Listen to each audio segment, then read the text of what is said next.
This is what I will deliver. I will be a First Minister for all of Scotland, leading a government that is always on Scotland's side, a government that is ambitious for Scotland with a stronger NHS, building on the progress that has already been made to make it even easier for our fellow citizens to access NHS services when they need them. Ambitious for Scotland, with the best cost of living support in the United Kingdom protected and expanded, with new ways to help our fellow Scots with their weekly costs. This was a cost of living election.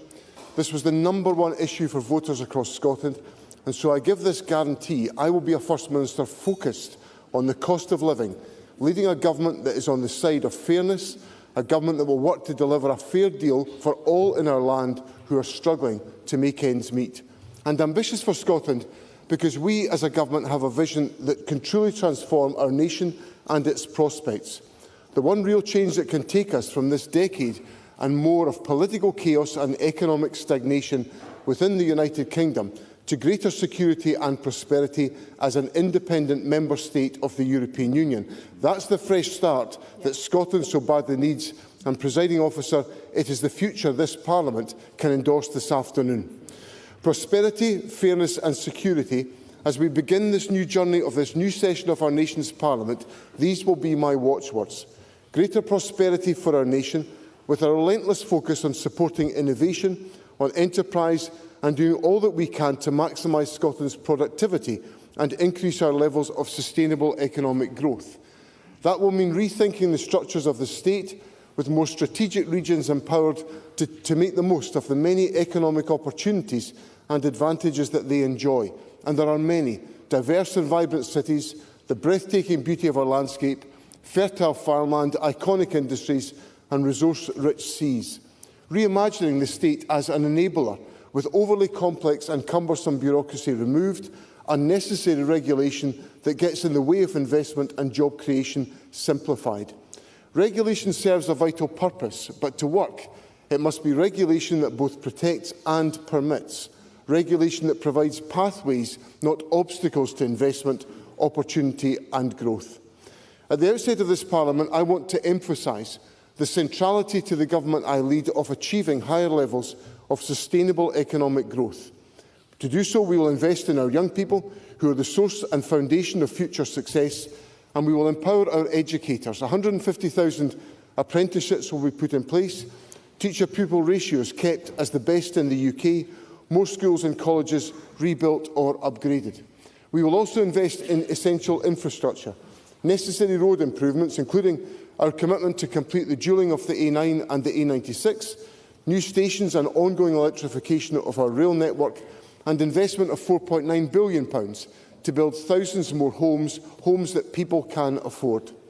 We will expand our successful Tech Scaler programme to new sectors like creative industries, food and drink, climate and agricultural technologies, advanced manufacturing and space technology, and introduce a new national network of pre-start centres to support our brightest and best to test and refine their ideas before progressing to Tech Scaler. And we will also establish a high-growth unit to identify and support businesses with the potential to grow and to grow significantly. Have no doubt that Scotland knows what it means to lead the world. We were at the forefront of the Industrial Revolution, thanks to our wealth of natural resources, thanks to a spirit of enterprise and an openness to the world, and thanks to a skilled and determined workforce with a pride in the many wonders of engineering that they produced. As we stand at the beginning of a new age of economic transformation, Scotland has the necessary resources, an abundance of clean, green energy. We have the innovators, thanks to world-class research universities, and a skilled workforce, practical skills, technical skills, young people who are among the very best educated in Europe. This new technological revolution is made for Scotland to succeed in biotech, space, precision engineering, fintech and in more. Scotland's got what it takes to prosper in the decades to come, and Scotland has a government that's determined to make it happen. Presiding Officer, our programme is for a more prosperous Scotland, but it is not wealth generation for its own sake. Under my leadership, this is and will always be a social democratic government.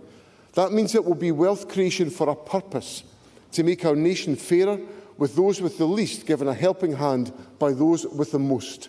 Greater prosperity felt in people's pockets through driving our commitment to cap bus fares at £2 nationwide to help people to get to work, to get into town more affordably. And the reason that we will legislate to help people with the cost of the weekly shop so that hard-pressed households can have the peace of mind that a basket of healthy essentials for their kids, for their family, will be available at a fair, affordable and reliable price.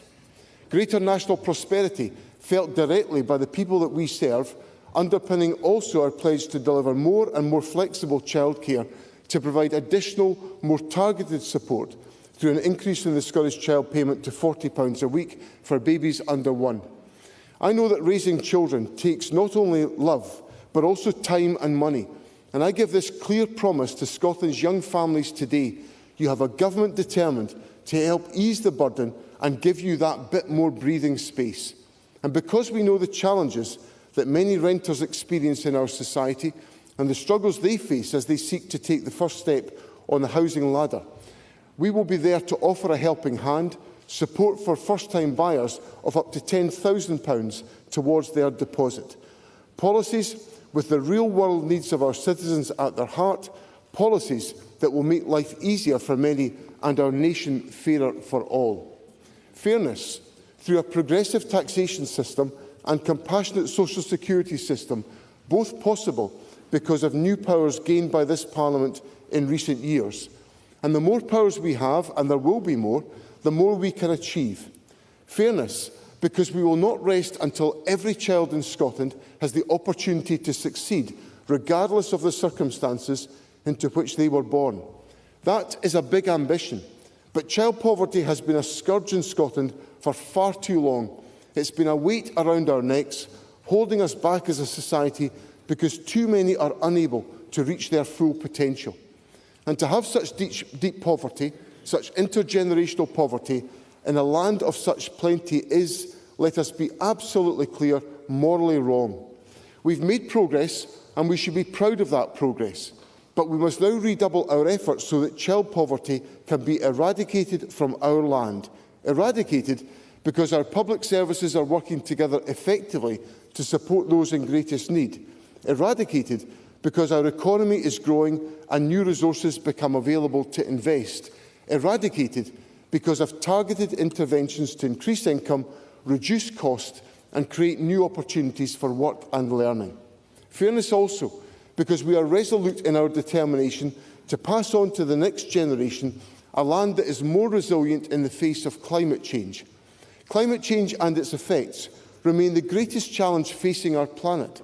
Scotland has a part to play in our own actions to reduce emissions, but also and more so through our expertise and innovation, through our ability to export carbon-free electricity. In these ways, we can help other nations reduce their carbon emissions too. Scotland may be small by some standards, but our contribution has always been great and our ambition even greater. Let us be clear, given all the horrifying consequences of climate inaction, there is no fair future for our country, for our planet. There is no prosperous or secure future for either if we do not take the necessary steps to make our nation carbon neutral once and for all. And fairness also, that is and must be given effect in a just transition that right now is under threat as a result of dangerous and damaging Westminster policies on energy and industry, Westminster policies that once again treat Scotland as little more than an afterthought. Presiding Officer, Westminster control over Scotland's energy resources has been an unmitigated disaster for our nation. What has been done to the North East today is just one more example. There can be no doubt that the old ways of the Westminster Government have failed Scotland.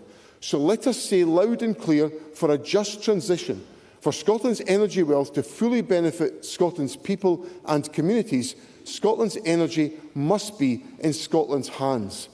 Energy for Scotland is a source of opportunity, of prosperity and of security. At a time when energy prices are rising, at a time of energy scarcity, Scotland as an exporter of energy should have less to fear. We produce more oil, more gas, more electricity than we need, And yet the prices we pay as households and businesses are amongst the highest in Europe. It simply does not add up. We have the energy and in abundance, but we do not have the power. So I repeat, and Parliament will have the opportunity this week to agree that Scotland's energy must be in Scotland's hands. Presiding Officer, these are times of great global uncertainty. Wages have stagnated, costs have risen, with the threat of a new round of inflation, higher interest rates and lower growth. Technology is fueling rapid, unpredictable change. Parents are worried about what the future holds for their children, and I know that for many, even maybe for most, it can feel as though very little can be relied on anymore. That is why we must give our citizens confidence that there is solid ground upon which they can stand, more financial security, because they can see that help with costs is at the very top of this government's agenda. A sense of security that comes from knowing that the right health and social care will be available when it is needed, from cradle to grave. Our NHS has weathered a storm, a decade of unprecedented pressures, from COVID to austerity, rampant inflation to Brexit. Dealing with the pandemic was a generational challenge and one that our NHS staff rose to. We faced the very worst and we have proved ourselves resilient. A corner is being turned, operations and GP numbers are up, inpatient, outpatient and day case waits are all down. Progress has been made and progress will continue with a renewed focus on driving down waiting times by increasing capacity. We will invest an additional £90 million in elective capacity and increase investment in specialist recruitment and training places. Over the next 100 days, we will deliver at least 50,000 operations and procedures, and by the end of this Parliament, we will ensure that no one waits longer than 26 weeks for treatment. We will reduce demand on acute services by investing more in prevention and early intervention, including one-stop shops in communities to provide lung and heart health MOTs. There will be a clear shift in the balance of care, with more delivered in the community. Over the next 3 years, general practice will receive an additional £531 million, meaning even more family doctors can be recruited as part of our plans to make it easier to access a GP and end the ATM rush. A plan that will be turbocharged with more GP walk-in clinics. In the next 100 days, we'll open at least 5 more and confirm locations for another 14. Open, evenings, weekends, no appointment needed. Greater security also for women and girls with a misogyny bill to outline misogynistic harassment and abuse in Scotland. A ban on the use of technology to create and possess deepfake intimate images. A ban on the possession of online material containing sex offences against women and children. And a ban on mobile phones in our school. Presiding Officer, fairness will be built into the very foundations of the new nation-state that we are aiming and seeking to build.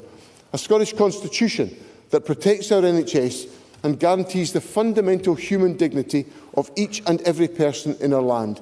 A Scottish Constitution rooted in the values that speak to the very best of who we are. And security will come from being in charge of our own destiny, the true security that we have all experienced, that we all strive for, when we know that our future is in our own hands. When we know, no matter the challenge, that we are able to choose and chart the right course. Security also from a renewed partnership with our neighbours in the European Union, a true partnership of equals with 27 other nations, friends and peers. We share a continent and we share a future. Greater prosperity, because with the opportunity of independence, we have the control over our own energy wealth and are able to trade freely with the biggest single market in the world as members once again of the European Union. Together, these offer a golden opportunity, and it's one that I believe people will vote for resoundingly when our nation has once again the ability to decide our own future in an independence referendum. And that is, of course, why Westminster currently says no. But to build on the words of one of the fathers of our self-government, we are the people. We are the People's Parliament and we say yes. Today is the start of a process that I believe will lead Westminster to a yes to a referendum and Scotland to a yes to independence. Today, I seek confirmation from this Parliament that this is a voluntary union and that the people of Scotland have the right to decide whether we remain in that union. That is a principle that should be accepted by all those in this chamber who believe in independence, but also those who believe in the Union. Because what is at stake are the democratic wishes of the people of Scotland. The people have elected a new Parliament. This new Parliament has the opportunity today to make its position clear. I invite Parliament to put Scotland's future in Scotland's hands.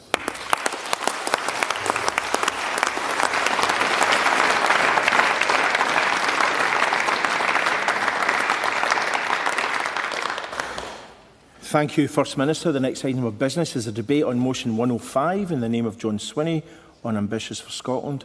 I'd invite members who wish to speak in the debate to press the request to speak buttons now, and I call on John Swinney to move the motion. Moved. Thank you. And I now call on Anis Sarwar to speak to and move amendment 105.4. Thank you so much, Presiding Officer. Let me start with saying I'll move the amendment in my name, because normally that's what often members forget to do at the end of their speeches, so I'll start with that. Can I first of all say I welcome much of the content of the First Minister's opening statement, but the reality is the balance of the statement and the motion is stark. Overwhelming majority of the statement focused on issues that I think people would want to be the concentration of this SNP government. But if you look at the balance of the motion we're being asked to vote on today, it's overwhelmingly about one issue and one issue alone, and that is the SNP First Minister's only ambition and only obsession, and that is the issue of independence. And I think that is a missed opportunity in this first debate of this new Parliament. But let me make a broader point. Is one of the big challenges we've had facing our politics in Scotland is far too often the instincts of this SNP government and the SNP as a party is to try and talk about Scotland as if it's one homogenous unit, one mind, one view, and not that there is a mix of views across the country. Because the reality is, it's not that Scotland has one voice or one view on a referendum, or Scotland has one voice or one view on independence. There are big differing views right across this country. And so if he truly wants to be a First Minister for all of Scotland, he can't deny those variants of views. And I'll say a bit more about ambition in a moment. But let me just say, to hear someone that has been in government for 20 years to plead for some kind of fresh start, frankly, people will not believe it. This is a government and this is a First Minister that has spent more time in the last 20 years telling Scotland what he can't do rather than what he can do. Because this ultimately is a party that plays into the very same fear and blame I spoke about last week. Those that want to create fear in our communities in order to divide us, and those who want to pass the buck and responsibility by pointing the fingers of blame somewhere else rather than taking responsibility for their own actions and their own responsibility in government. And much of what John Swinney spoke about in his opening statement is actually to correct the record that he has helped build in the last 20 years. In the last 20 years, the SNP have created the layer after layer of bureaucracy and public sector bodies that he now says he wants to strip away. Year after year for the last 20 years is this SNP government that's taken power away from the regions of Scotland and centralised power that he now says he wants to push back out to the regions. Happy to give way. Thank you, Presiding Officer, and thank Mr Sarwar for giving way. Of course, we've had a test of some of Mr Sarwar's theories on this in recent weeks, where we've had an election where the people have decided. Would it not be better for Mr Sarwar to allow the power to be in the people's hands and to allow the people to be able to decide on their own future by supporting this motion? Well, Mr Gray is going to argue his view, I'm going to argue my view. That's democracy. And the reality is, right across the country, there is a mix of views, because it was very clear during the election. Actually, the First Minister said in his own statement, he didn't say it was an independence election. He said it was a cost of living election, because people voted in this election based on what was happening in their pockets and what was happening in their public services. He also mentioned energy, but the reality is this SNP government sold our energy wealth on the cheap. And what this Parliament needs to do is to redefine community benefit and community ownership for lots of parts across this country. But we also need a different kind of government. Not more gimmicks, not more grievance, but actually getting things done. And another area, that I'll agree with John Swinney is there is big global insecurity and global instability. And at a time of global insecurity and instability, what people across this country need is a relentless focus on the issues that matter to them right now, and that is accessing those vital public services. It is bringing down their bills, and it is making sure they don't continue to pay more and more and get less and less in return. So that's the ambition I want to speak about today, because there is no shortage of ambition in our country. Families are ambitious for what happens to them. They're ambitious for their children. They're ambitious for their communities. But where is the ambition to return the NHS to the founding principles, free and available at the point of need, broken by this SNP government? The record shows that people are paying £12,000 for a hip replacement, £8,000 for a knee replacement, £5,000 for a cataract under this SNP government. That's how you return that ambition. Where's the ambition to make Scotland's schools the best in the world again, falling down the international league tables under this government? Where's the ambition to make people feel safe and secure in their communities? But the reality is that when the SNP talks about ambition, what they really mean is their own party's ambition or their own individual's ambition. And we got a really stark example of it this week. People who are their most vociferous supporters asked to put their hard-earned cash into a movement that they believed in and they support, which is their democratic right. Put their hard-earned cash. And what did people that were charged with the responsibility do? They robbed them of that opportunity. They embezzled them of that opportunity. And the reality is there is countless opportunities that have been embezzled by this SNP government for 20 years for people across this country. So yes, we need ambition. Yes, we need to deliver for people across this country, but that requires a different kind of government. It requires honesty, it requires transparency, and it requires actually putting into words what the First Minister said in much of his opening statement, rather than using those issues to divide Scot against Scot. So what we need is real ambition to bring down waiting lists, real ambition to end the ATM rush for a GP, real ambition to make life more affordable for families, real ambition to bring down bills, real ambition to return police on our streets, real ambition to build the homes this country needs, real ambition to make sure we have economic growth for every part of our country, real ambition so every child gets the opportunities they need to succeed, real ambition to end homelessness and eradicate poverty in this country. We need a parliament and a government to have ambition that matches the people of this great country. And that can only be achieved if John Swinney focuses on the issues at hand and the issues that matter every day, rather than looking for reasons to divide us.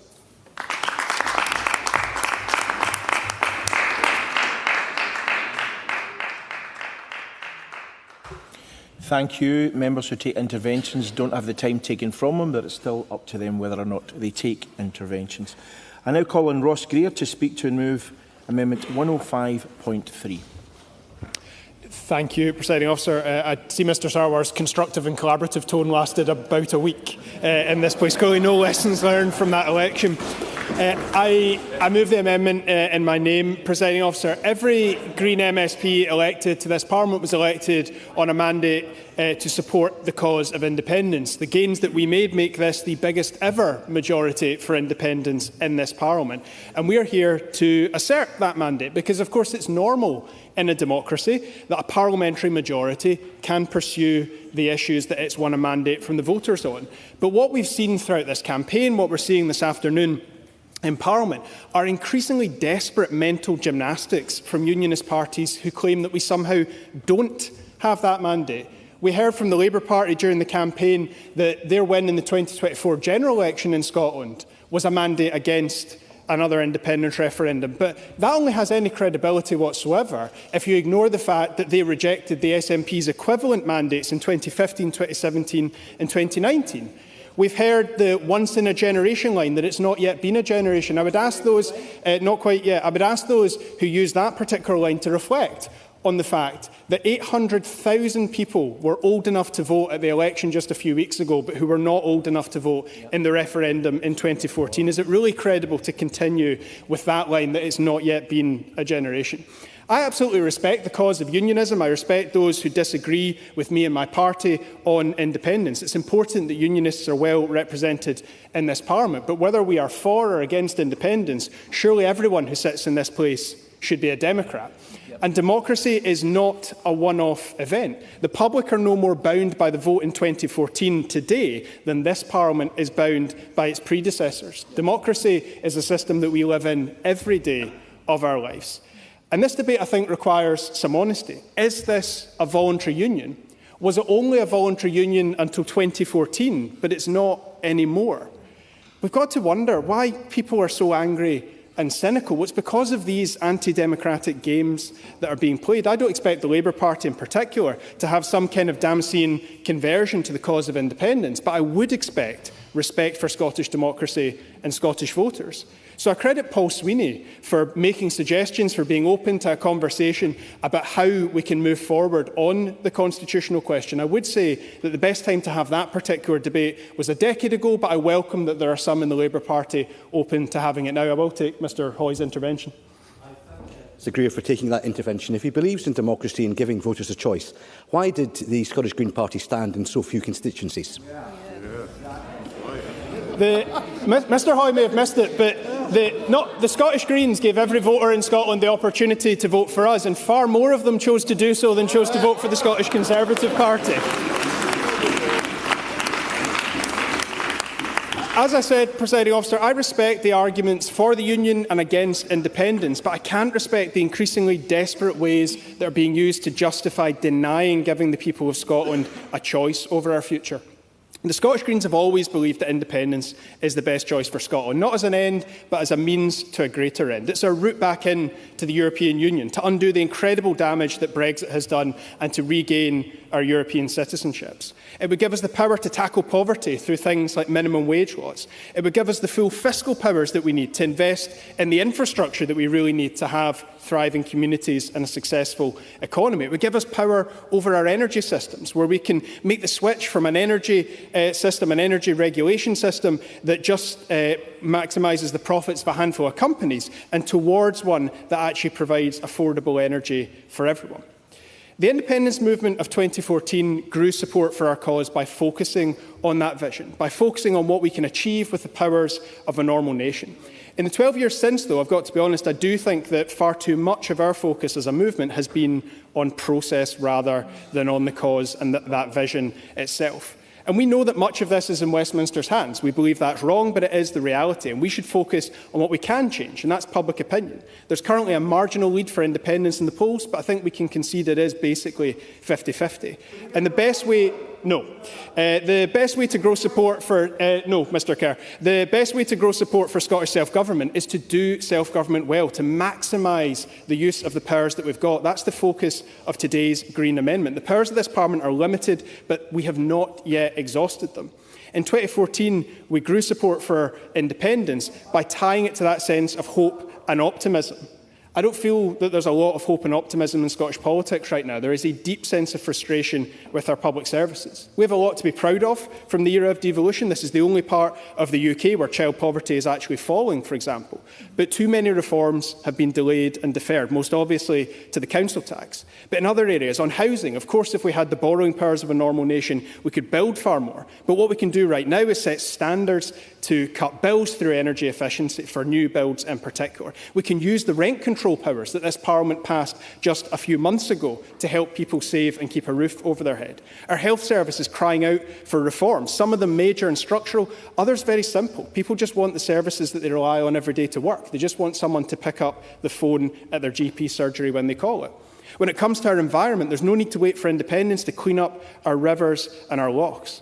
And we can do all of these things to demonstrate that when decisions are made here, they benefit people and planet.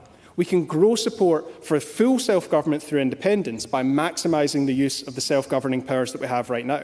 But we should also do it because it is the right thing to do here and now, regardless of constitutional objectives. And I want to close on that note, Presiding Officer, because of course there's a majority for independence in this Parliament, but but there is not a single party majority. Every progressive party in this Parliament has the opportunity to work together, to cooperate, to collaborate, to move Scotland forward on the areas that we do agree.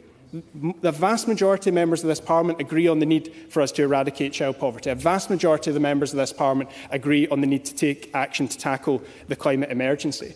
At the last election, as Gillian Mackay noted last week, the Greens and the Liberal Democrats, the two opposition parties who did cooperate with the government to secure progress on the areas that we cared about, gained at that election. I think there's something for every party to learn from that. So the Greens will be proud to support the motion today. We will, of course, push for our amendment as well, because we believe in the cause of independence. We believe in putting Scotland's future in Scotland's hands. But we also believe that this Parliament has a duty to act here and now to give our children the best possible future that they can, to help people save money on their bills, to lift families out of poverty and to tackle the climate emergency. This Parliament is more than capable of pursuing Scotland's constitutional future and taking action on the issues that affect people in their lives here and now. Thank you.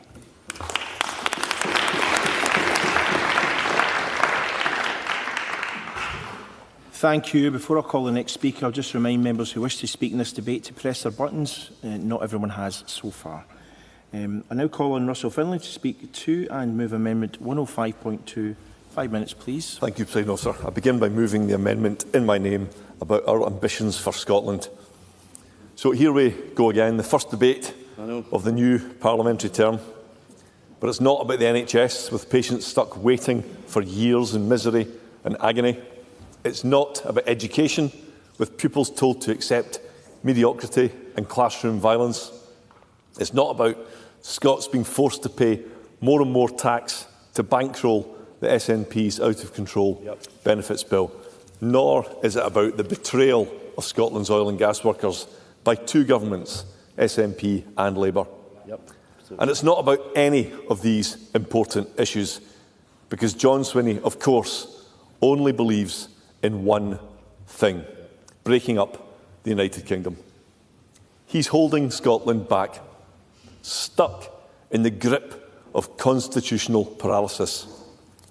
His party is not actually interested in improving people's lives or fixing the public services that they broke.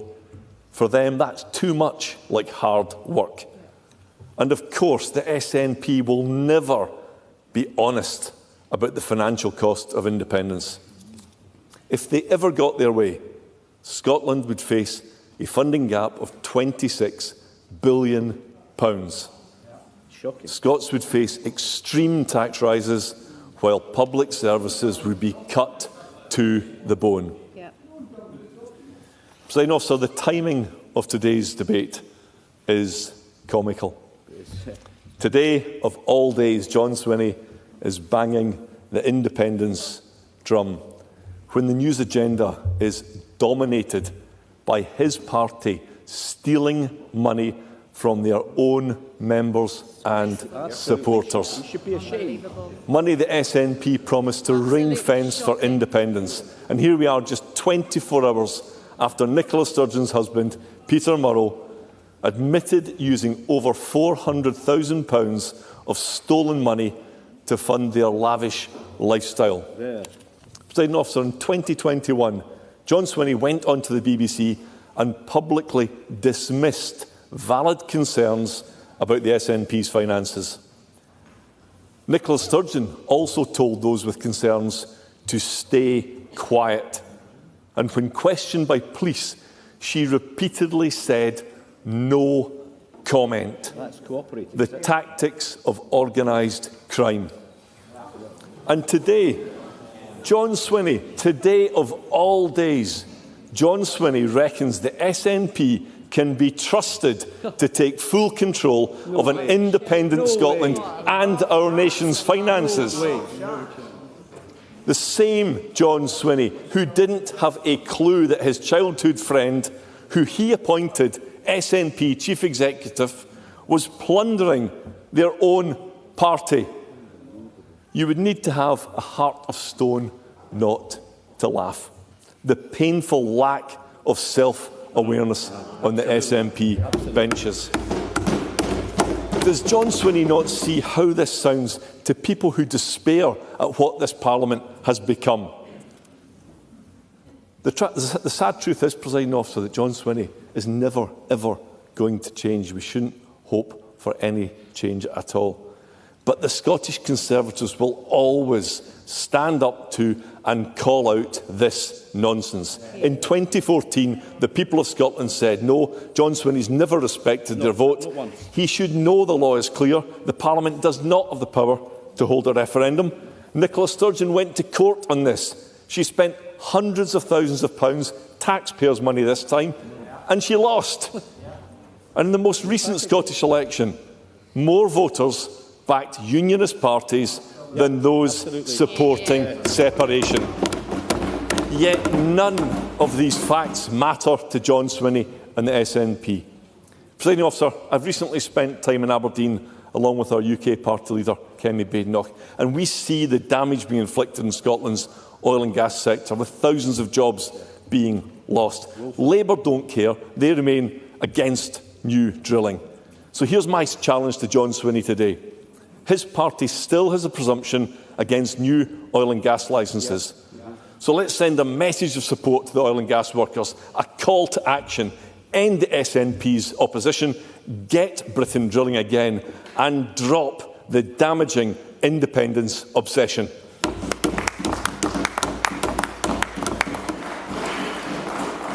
Thank you. I now call on Alex Cole-Hamilton to speak to and move Amendment 105.1. Thank you very much indeed, Presiding Officer, and I move the amendment in my name. Members will be delighted to hear I don't plan to take all of my time this afternoon. I intend to cede some of it to Duncan Dunlop, who will be making his first speech later this afternoon. But in the time that I do have, can I remind the Chamber that debates like this used to be marquee occasions. There were times when the galleries would be full, the press gallery absolutely stuffed, and even the cameras of the world trained on this Parliament, because the question of Scotland's future in the Union was so unpredictable at that point. But there is a muscle memory now, a performative element to debates like this, because a Section 30 will be requested this afternoon, Presiding Officer.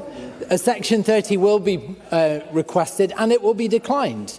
Why? Because John Swinney manifestly failed in the test that he set himself just a month ago. He said on the 28th of April, and he couldn't have been clearer, I am saying, and I quote this from the Scotsman, I am saying that we need to make sure the SNP get a majority to make sure that we can take forward an independence referendum.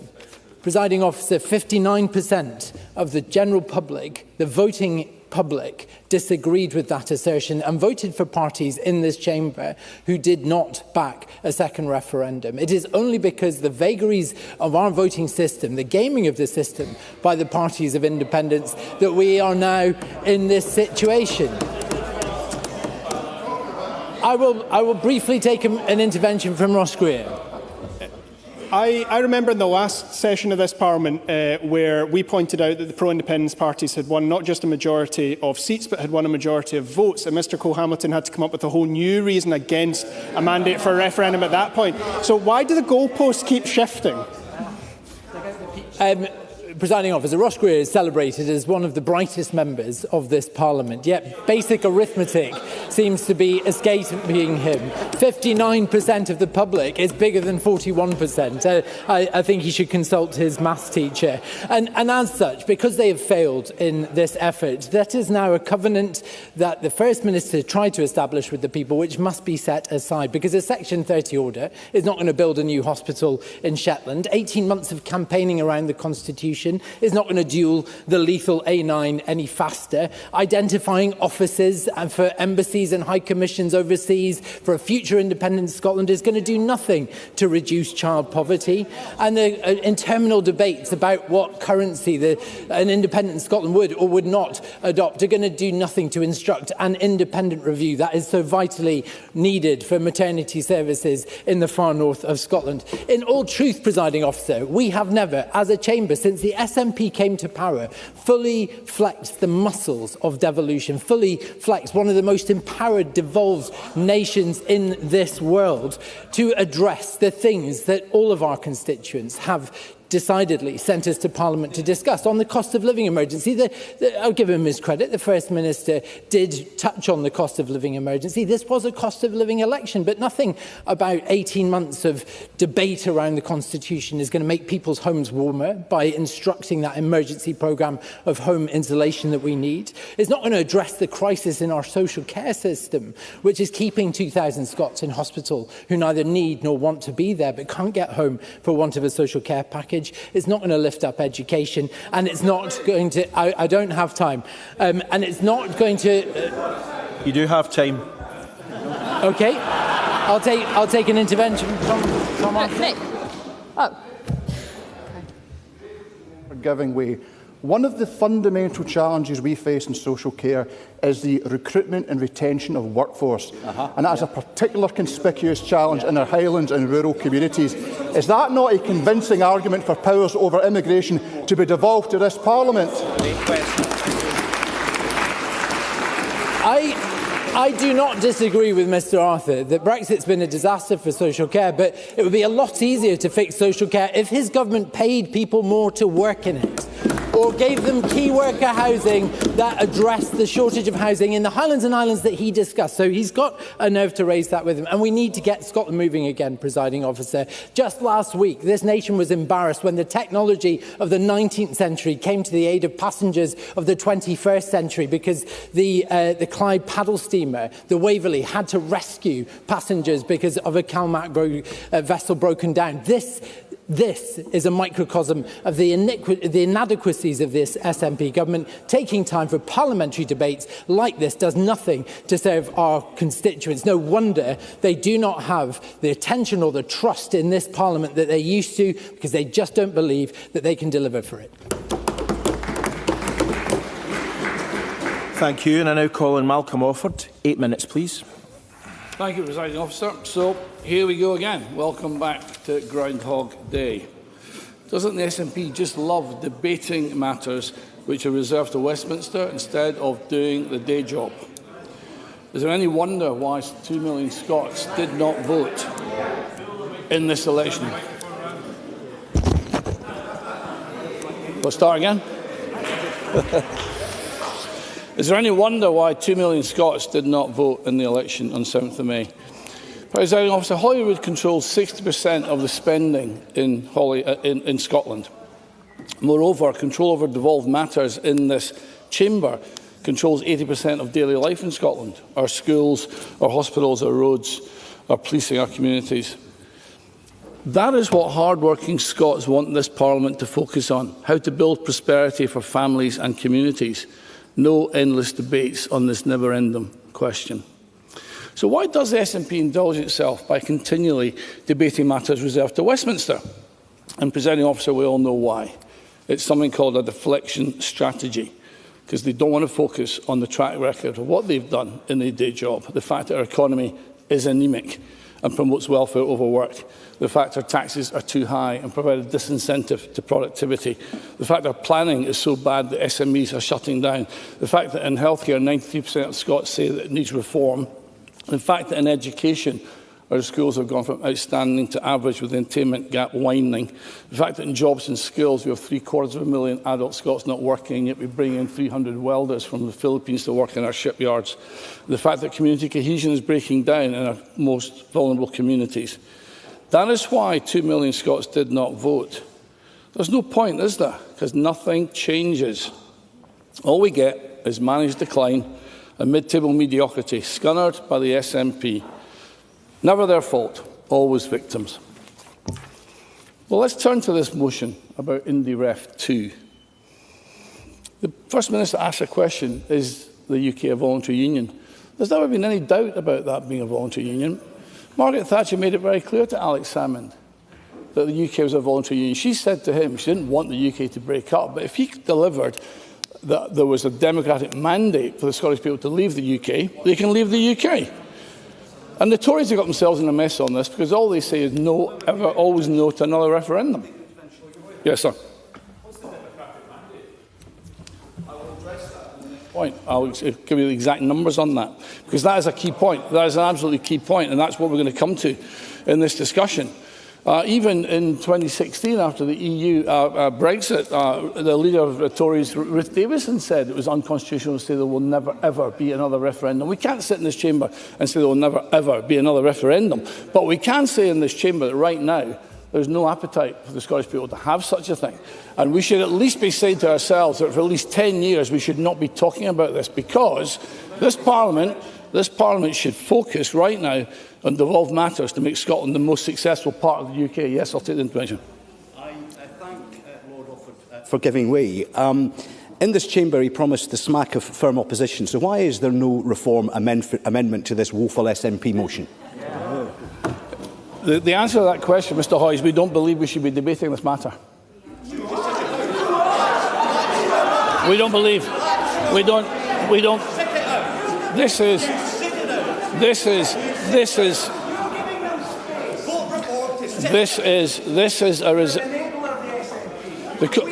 Can I continue? The Constitution is a reserved matter to Westminster. We should not even be discussing this today, hence there's no amendment. Now, the Tories do... OK, you made your point. The Tories have said they do like to call me some sort of closet nationalist. I accept that. And they say Reform UK has got members in it who previously supported independence. I mean, to clarify, I would align myself with John Buchan, who was a Conservative MP. And he said 100 years ago, speaking in the House of Commons in 1932, John Buchan said that every Scot should be a Scottish nationalist. But he went on further, he said it can be proved, if it can be proved, that a separate Scottish Parliament was desirable, that is to say the merits were greater than the disadvantages and dangers, Scots should support it. Now, my view on this is that he was not advocating Scottish independence, as you're discussing today, but he was a unionist nationalist, and that's how I'd align myself, strongly Scottish in identity and culture, but committed to the United Kingdom, which is the best place for us to build a prosperity. He argued that preserving Scotland's national character within the Union rather than actually dissolving the Union itself. So that is my position. The question is, what is the SNP position? Presiding Officer, it's become increasingly clear to me that the SNP's position on independence, they don't actually want it. Because if they did, they'd have spent the last 12 years actually preparing Scotland to become independent. They would have spent the last 12 years answering the questions they couldn't answer in 2014, like currency, like how do you borrow money without a credit card, pretty basic, like deficit, how do you join the EU when you're only allowed a 4% deficit and they've got a 12% deficit? Yes, I'll give way. I certainly look forward to never hearing Reform MSPs speak about reserved matters in this Parliament, but I'm very keen that the member answers the earlier question about if this is a voluntary union, how does Scotland leave? So that's very nicely leading me exactly to that point. So currency, no answer. Deficit, 12% deficit with the EU needs a 3%, no answer. A hard border with England, where 60% of our exports in Scotland go to England. Pensions, where Scottish pensioners are greatly protected by the umbrella of 65 million rather than 5 million contributors. And defence, where we've got Russian subs circling Scotland right now. So I would say to the Scottish National Party that Alex Salmond actually did a pretty admirable job to move the independence movement from 30% to 45%. And I would argue that when he passed the baton to Nicola Sturgeon, he was entitled to think she and John Swinney would move it from 45 to 60%. But what's actually happened, and to answer the question on the two interventions, polling in 2014 in Scots who voted for the separatist parties was 1.4 million Scots. In 2021, Holyrood, that number was 1.3 million Scots. And in last 3 weeks ago, on the 7th of May, that number was 1 million Scots voted for separatist parties. That is less than a quarter of the electorate voting for separation. How can that ever be considered a mandate to break up the UK? To quote the First Minister, how can that be presented as compelling and demonstrable evidence that Scots want to separate from the UK? I don't see it myself.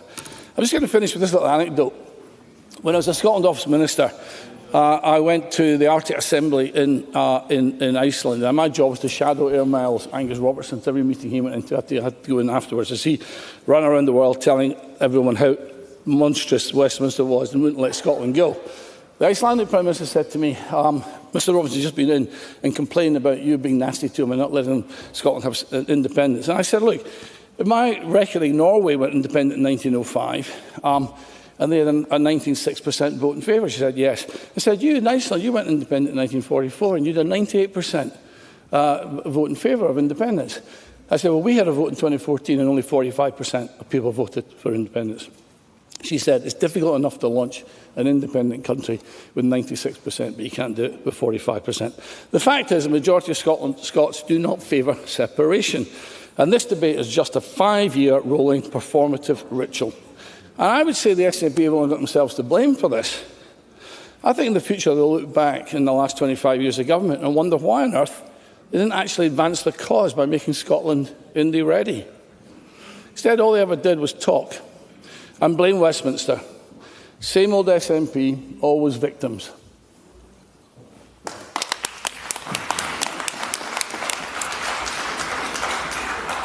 Thank you. We now move to the open part of the debate. I have to say that the first 8 speakers are all making their maiden speeches, and therefore there will be no interventions. Whoever is in the chair will be reminding members of that as we progress.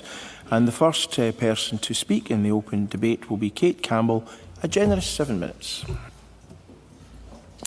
Thank you, Presiding Officer. And the first thing that I want to do is I want to thank the voters of Edinburgh Eastern, Musselburgh and Tranent, this wonderful, diverse constituency that represents so much of modern Scotland, from our beaches to our castles, our harbour to our university. Urban communities within the capital city stretching to rural villages, large new build estates, modern industrial estates, commuters, farmers, former mining and fishing communities, affluent communities and communities that are struggling with poverty. And I want to thank all of these communities because every single one of them voted with optimism. They voted for positive policies to make life better. They did not vote for a negative, to stop something or to blame others. They voted with hope for Scotland's future, and I will carry the expectation of that hope with me for the next 5 years. And this week, the Scottish Government is getting stuck in to delivering on those promises that were made during the election campaign. Expanding childcare, improving the NHS, tackling the cost of living crisis. And today we are calling for the Section 30 order to transfer the powers to hold the independence referendum that the people of Scotland voted for a couple of weeks ago.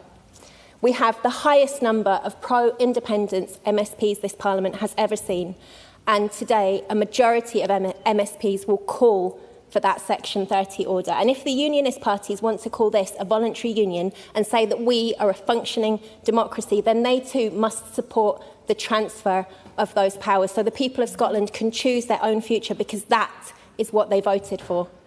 And of course they did, Presiding Officer, because Westminster is not working. In my lifetime, we've seen Thatcher decimating public services, asset stripping the common good. Then we had Blair saddling us with PFI debt, taking us into illegal wars, and during a period of economic prosperity, squandering the opportunity to tackle structural inequality. Then we had the Tories and Lib Dems hand in hand, ushering in an age of austerity, allowing our infrastructure to deteriorate and our people to suffer. Then the Brexit that we did not vote for, stifling Scottish businesses, damaging trade, pushing up the cost of goods for us all. No serious plan to deal with Putin's war in Ukraine or the aftermath of the pandemic, just Boris, his bluster, the most deeply unserious Prime Minister the UK had ever seen until we had Liz Truss.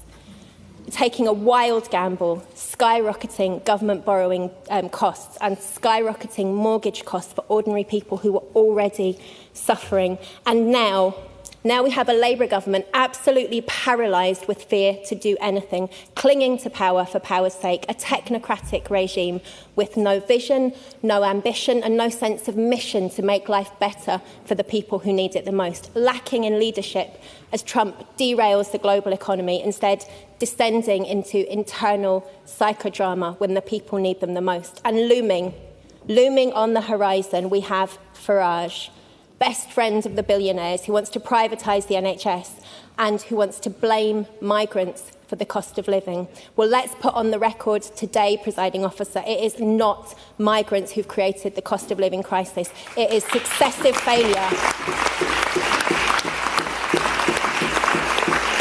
It is the successive failure of UK government after UK government. Westminster has not worked for the people of Scotland for a very long time. And when others talk about voters being scunnered, that is why. Decade after decade after decade of abject failure by Westminster to respond to the needs of the people. And it is for those who've lodged amendments against the Section 30 order to defend that record, but they won't. Why? Because they can't, because it is indefensible. And instead they will talk about an amorphous concept of change and pretend that devolved powers are enough. But the truth is that the people do not trust the parties of Westminster because the people do not trust the institution of Westminster. People look around and they know that our society needs to fundamentally change, and the movers of those amendments from the unionist parties, they need to justify why they think that things should stay the same, because that is not what people voted for. People voted to have the opportunity to have their say on independence, because the people know, even if the unionist parties do not, that we need our independence. We need it in order to be able to tax the wealth of the multi-billionaires. We need it to be able to rejoin Europe, to fix our energy policy. We need independence to make fiscal choices about investing in our infrastructure, our people, our communities, to foster economic prosperity and to build wealth in those communities, to allow us to tackle inequality and to get rid of economically illiterate policies like the Labour government's hike on employer national insurance contributions, which is a tax on jobs when the economy is already under pressure. These are things that we just cannot do with devolved powers alone. So we hear time and time again that we need to get on with the day job. Well, this is the day job for the SNP, delivering the best that we possibly can for the people of Scotland. The SNP is ambitious for Scotland, not to patch things up, not to tinker at the edges with devolved power, but for the constitutional change that we fundamentally need to radically transform our country, delivering prosperity, equality and hope with the powers that can only come from being an independent nation. The majority of MSPs today call for those powers. I hope that all parties will recognise that democratic mandate.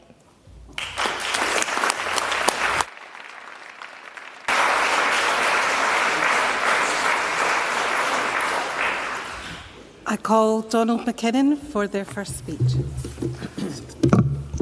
6 minutes. 6 minutes. Thank you, Presiding Officer. It is the privilege of my life to be elected to represent the islands that I love. I want to start by paying tribute to my predecessor, Alistair Allen, for his 19 years of dedicated service to Nehellan and Niniar. I would also like to thank...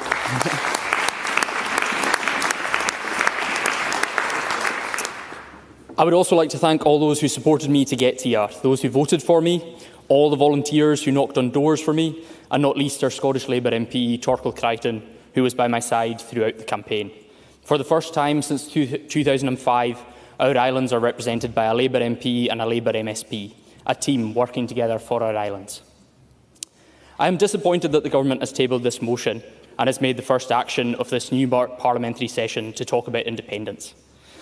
I spoke to thousands of people across Nehellan and Niniar, from Battersea in the south to Ness in the north, during the election campaign. I can count on two hands the number of people who mentioned the Constitution to me on the doorstep. Now, that is not to say that all those people I spoke to do not support independence, and we should all be cautious about how we interpret the mandates that we have been given to be here. But it is about priorities. I'm here because the people that voted for me wanted change. They saw a Scottish Government and a Scottish Parliament that all too often weren't working for them, and changing that was their priority. I stood in the election because I was worried about the future of our islands. With the frightening population projections that cast doubt on the future sustainability of our communities, we are in a crisis, and there is much at stake. That's what I believe my constituents want me to focus on. Far too many people from my generation want to make their life back home, but they can't. A lack of access to housing, good jobs, childcare, declining public services, and a transport system that isn't working are holding back the next generation. So I want to focus on how we solve access to housing, focus on how we grow our economy, not just here in the Central Belt, but across Scotland and in our islands, to provide the opportunities and the jobs of the future. Focus on how we can make childcare work in our islands. Focus on delivering good public services. All too often, people tell me that they feel like things are going backwards. That must change. And focus on delivering a transport system that actually works. Currently, islanders are faced with a ferry service that at times is barely functioning and eye-watering prices for flights. Last week, every single ferry route in the Western Isles was either disrupted or had a warning of potential disruption due to technical or operational issues. Islanders know that ferries won't always be able to sail. We know all about the weather and that ships break down, but we are well beyond acceptable levels of disruption. In the past fortnight, I've heard from constituents who couldn't get to hospital appointments, accommodation providers who are worried about the future of their businesses, and islanders who are simply at the end of their tether, trying to go about their daily lives. The islanders that I spoke to during the campaign want the priority of this Scottish Government to be delivering a ferry service that works for islanders, not talking about the Constitution. Now, we will no doubt hear many claims and maiden speeches over the coming weeks that members' constituencies are the most beautiful in the country. But of course, they will all be wrong, because everyone knows that Nehellan and Niar is indeed the jewel in Scotland's crown. From our stunning beaches to our crofting townships, rugged hills and towering cliffs, there is nowhere quite like it. But what makes our islands really special is the people. I was born and raised in Arnall, a crofting township, and like many islanders, I had more than one job before coming here. I managed a community-owned estate, served my community as an on-call firefighter, while also crofting. That grounding in community is what I want to bring to debates in this Parliament. The place I have grown up in, worked in and served has shaped me. I care deeply about its future, and I'm worried that if we don't get things right here, that future is in doubt. That matters for the survival of our Gaelic language, for our culture, and it should matter for all of Scotland. Crofting and community land ownership are both deeply political. Without the actions taken by the parliamentarians of the past, driven by the activism of people who came before me, the world I grew up in wouldn't have existed. So I will take every opportunity I can to stand up and raise my voice for the issues that matter to my constituents in this Parliament. This is what ambition for our islands and Scotland looks like.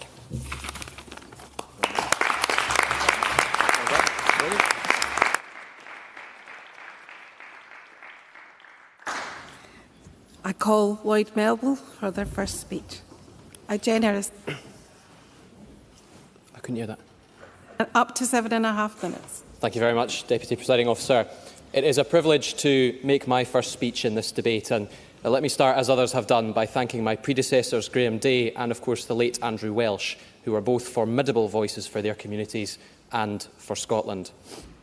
As Angus South's MSP, it is a real honour to represent the beautiful, diverse communities that I know and love.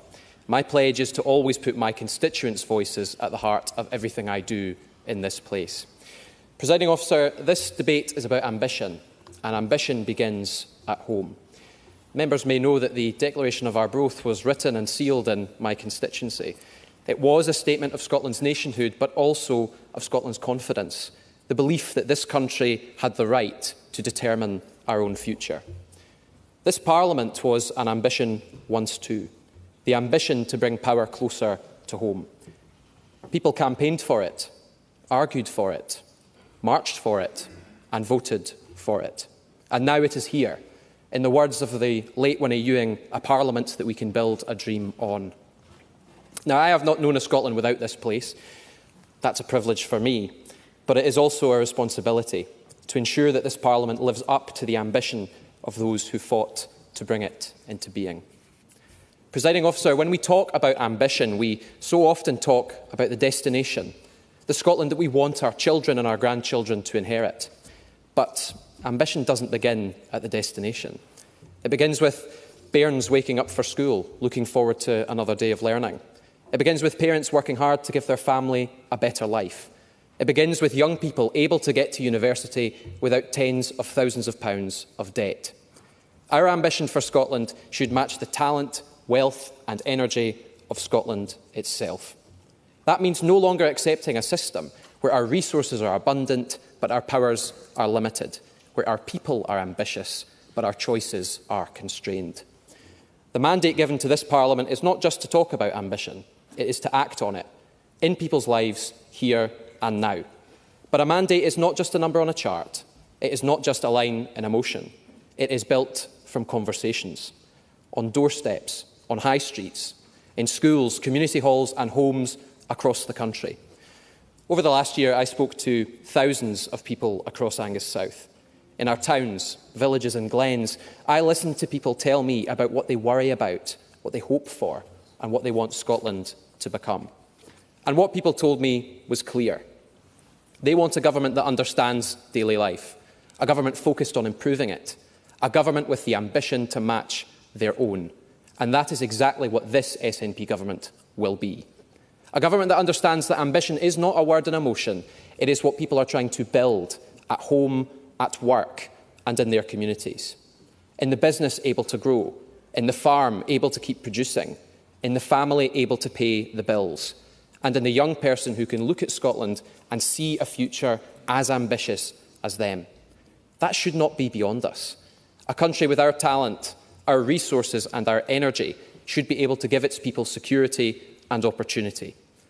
But, Presiding Officer, under Westminster, Scotland is too often left doing more with less, paying higher bills from our own energy, watching wealth leave our shores while communities are told to wait, forced to fit our ambition to choices made elsewhere. That cannot be as good as it gets for Scotland. That cannot be the limit of our ambitions for our country. Presiding Officer, independence is not just a slogan. It is the power to put Scotland's wealth to work for Scotland's people. And I ask this, why is it that in a house in Glenisla, pensioners cannot heat their home in an energy-rich nation? Why is it that people in Arbroath can look out of their window at turbines in the North Sea and yet still face bills they cannot afford? Why is it that Scotland produces the power but too often sees the wealth flow elsewhere? The answer is not that Scotland doesn't have the resources or the skills or the ambition. The answer is that we are denied the power to use them. Our wealth is extracted, our workers are discarded, our people are told their wishes don't matter. Scotland can do better than this, and Scotland should not need permission to do better than this. And that is why we must have a fresh choice on independence. Not because of identity, history, or just for its own sake, but to improve the lives of the people who live here. And that is what this debate is about. Power with a purpose. The power to build a Scotland where, in the words of Hamish Henderson, "A' the bairns at Adam can find breed, barley brie and painted room." But not just poetry, a promise. A promise that Scotland's wealth will serve everyone who makes Scotland their home. A promise that no one is held back by poverty, insecurity or decisions made elsewhere. A promise that this country can become what every good home should be, a place of safety, dignity, opportunity and hope. Living well with our neighbours on these, our shared islands. Members, that is the ambition that we carry, and that is the future we must deliver. Thank you very much.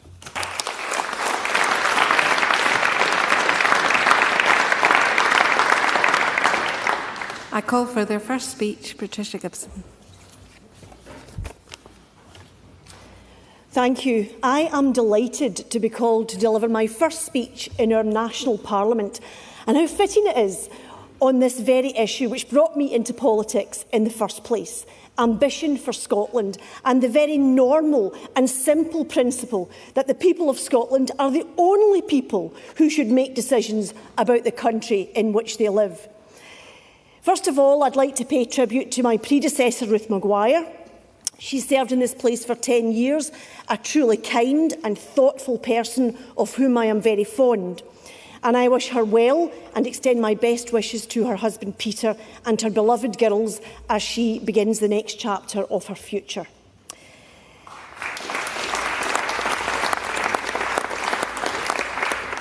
I stand here with the honour of representing the constituency of Cunningham South, a constituency comprising the towns of Irvine, Kilwinning, Stevenston, Stewarton and Dunlop. The largest population centre in this constituency is Irvine, with a population of around 34,000 people. It is the birthplace of not one, but two former First Ministers of Scotland, Nicola Sturgeon and Jack McConnell. A town where Robert Burns worked and now has two streets named after him, Burns Street and Burns Crescent. The town of Kilwinning, known as the Crossroads of Ayrshire, dates back to the 600s, boasts a rich heritage famous for its archery in medieval times, and is tied to the ancient Kilwinning Abbey. It's also the birthplace of world-renowned composer Sir James Macmillan and Booker Prize nominee Andrew O'Hagan and celebrated author Janice Galloway. Stevenston is also a town which boasts links with Scotland's national bard, birthplace of Miss Leslie Bailey, whom Robert Burns met in 1792, with whom he was quite taken. A memorial stands to Bonnie Leslie in the town to this very day.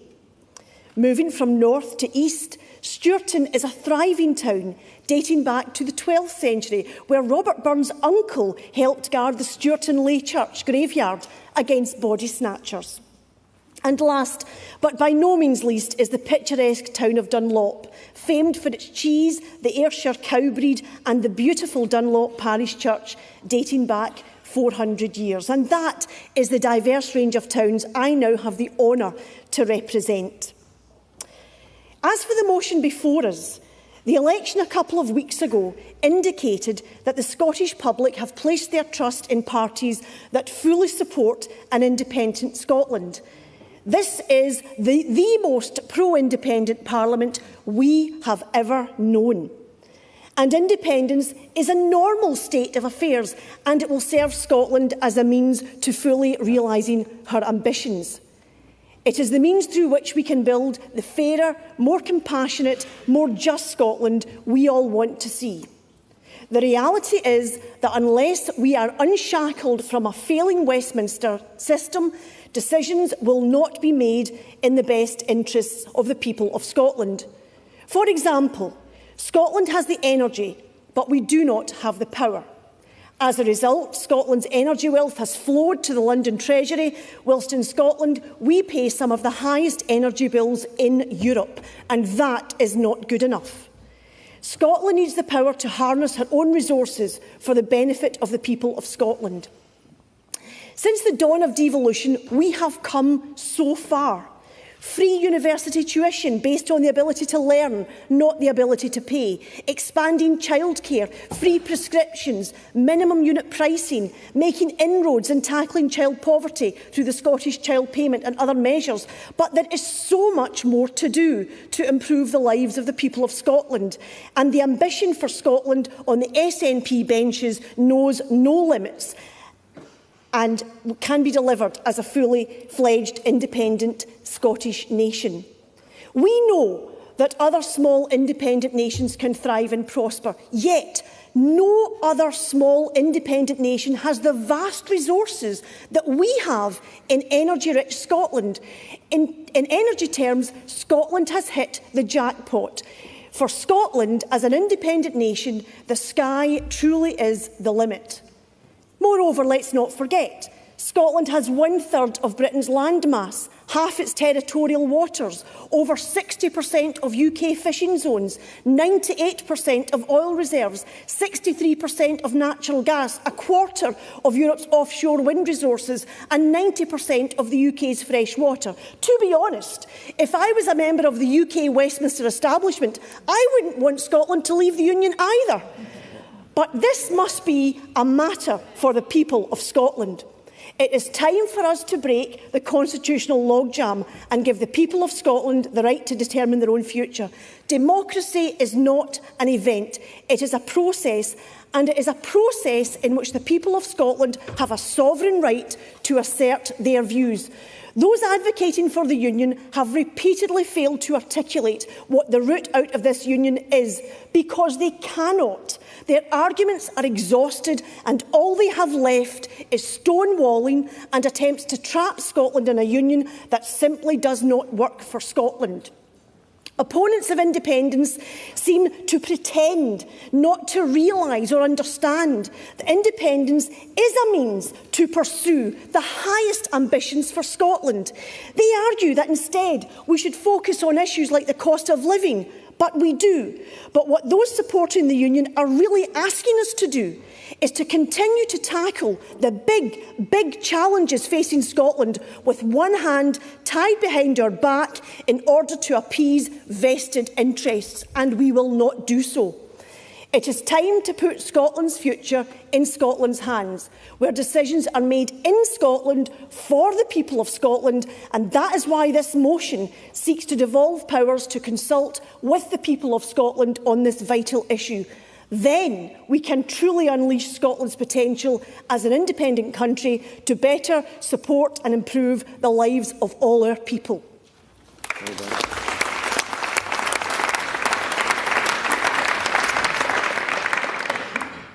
I call Singer Beresford for their first speech, to be followed by Alex Kerr. A generous 6 minutes. Thank you. I give my biggest thanks to all the Reform voters in the south of Scotland who have given me the opportunity to stand here today. I am a mother of 4, a small business owner, and I'm from Dumfries. And I'm here in this chamber today not because I have a political ambition, but because I grew sick of watching my beloved country be failed by a procession of incompetent SNP governments and equally incompetent opposition. It was the country's declining education system that really opened my eyes. My own children range in age from 32 to 13, so I've seen such failures firsthand. Spelling no longer matters. We don't bother to mark pupils before they sit their first exams at 15, and we have taken away any element of competitiveness. Because of this, my 2 youngest children travel across the border on a daily basis to a school with a better education. I do wonder if the First Minister would have them show their passports on this trip. At a time when people across Scotland are worried about their failing public services, I find it astonishing that the Government has once again chosen to drag a chamber that is meant to be focused on delivering for the people into this divisive constitutional debate. People did not send us here to endlessly rehash the arguments of the past. They sent us here to deal with the problems of the present. Our NHS is under enormous strain. Expectant mothers in Stranraer, which is my region, need to travel 75 miles to reach the nearest maternity unit after the Galloway Community Hospital maternity wing was shut down.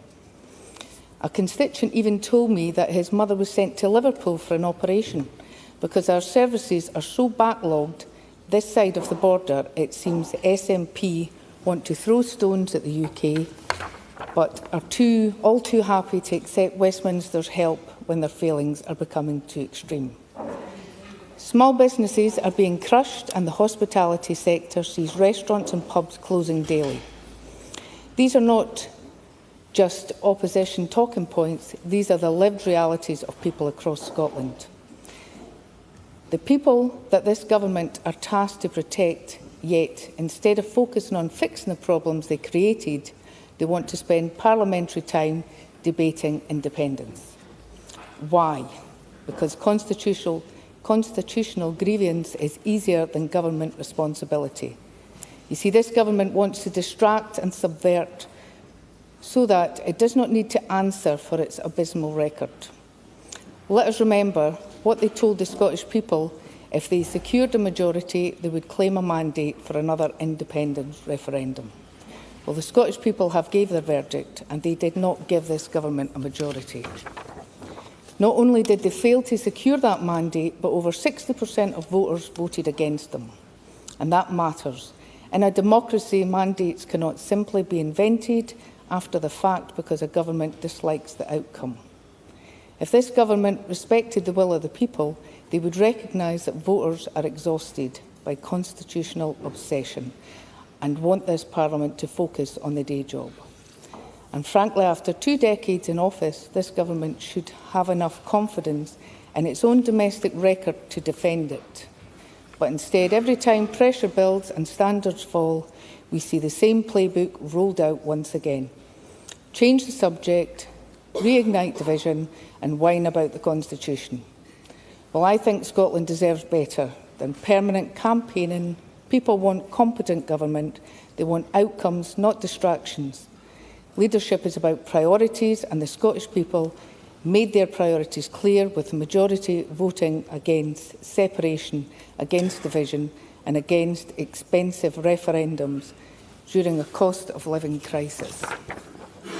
So in closing, I say to the government, stop focusing on the politics of division and start focusing on the responsibilities of government.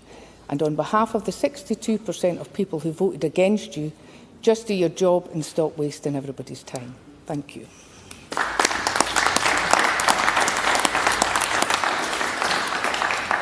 I call Senga Beresford. Oh, sorry, beg your pardon.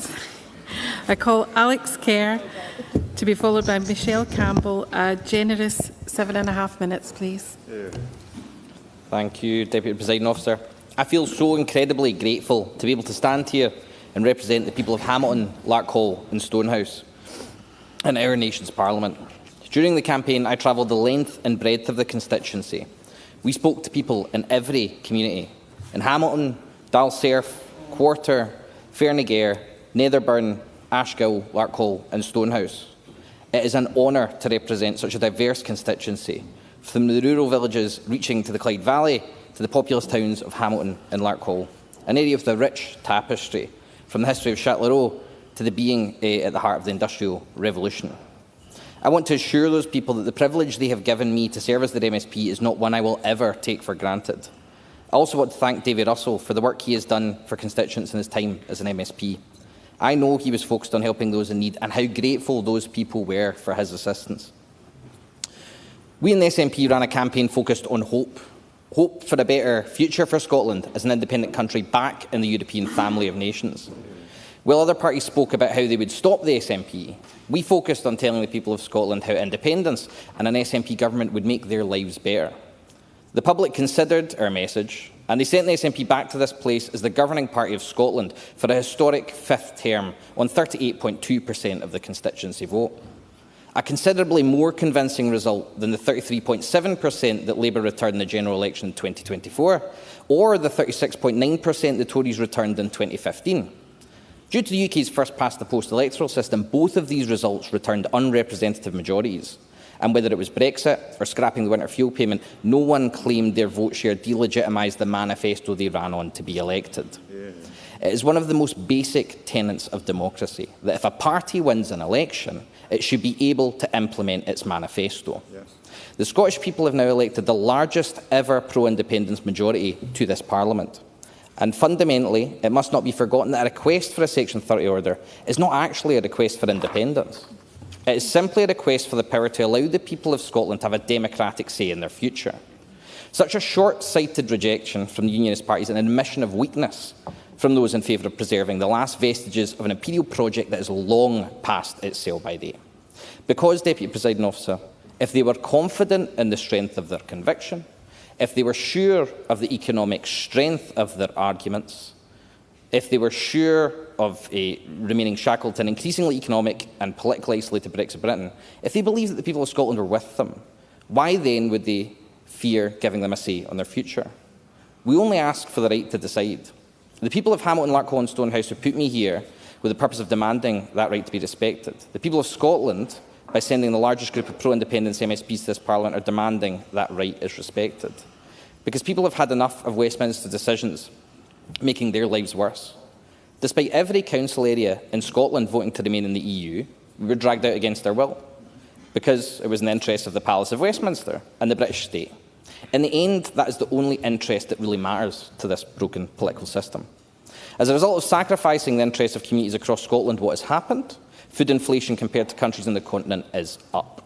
The cost of energy compared to countries on the continent is up. Economic growth compared to countries on the continent is down.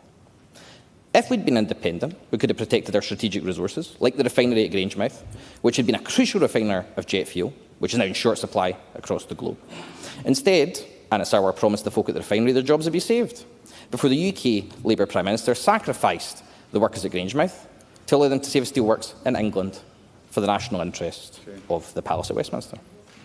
In short, our people have been left significantly poorer both in our living standards, our economy and international standing. The question is no longer whether Scotland can afford to be an independent country. The question is how much longer Scotland can afford to be shackled to this increasingly damaging and dysfunctional political union. The British political system is broken. The old ways are being swept away, and something new must rise to replace them. The Welsh and the Northern Irish can see it too, having elected pro-independence First Ministers. For the first time ever, every devolved nation is led by parties which believe in a partnership of equal independent nations. I firmly believe it is the only way to deliver the brighter future that our communities expect.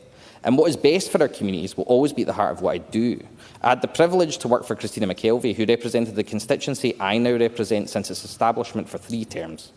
And her dedication to our communities, to serving the public and to standing up for what you believe in no matter the costs are things I will spend the rest of my days trying to emulate. And as a Democrat, I'm comfortable that the voters I represent will have the say on whether I succeeded. Because we should never fear the judgment of the public. And that's perhaps a lesson for the opposition benches. Thank you, Presiding Officer.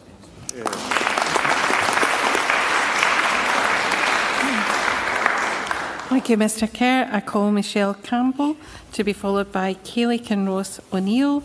Up to 7.5 minutes. Ms Campbell. Presiding Officer, let me begin by congratulating you and fellow presiding officers on your new roles. I wish you all the very best as you guide this Parliament through the years ahead. As the newly elected member for the newly formed constituency of Renfrewshire North and Cardonald, I stand here deeply proud and genuinely honoured. I want to take a moment to thank my predecessors whose service helped shape the communities I now represent.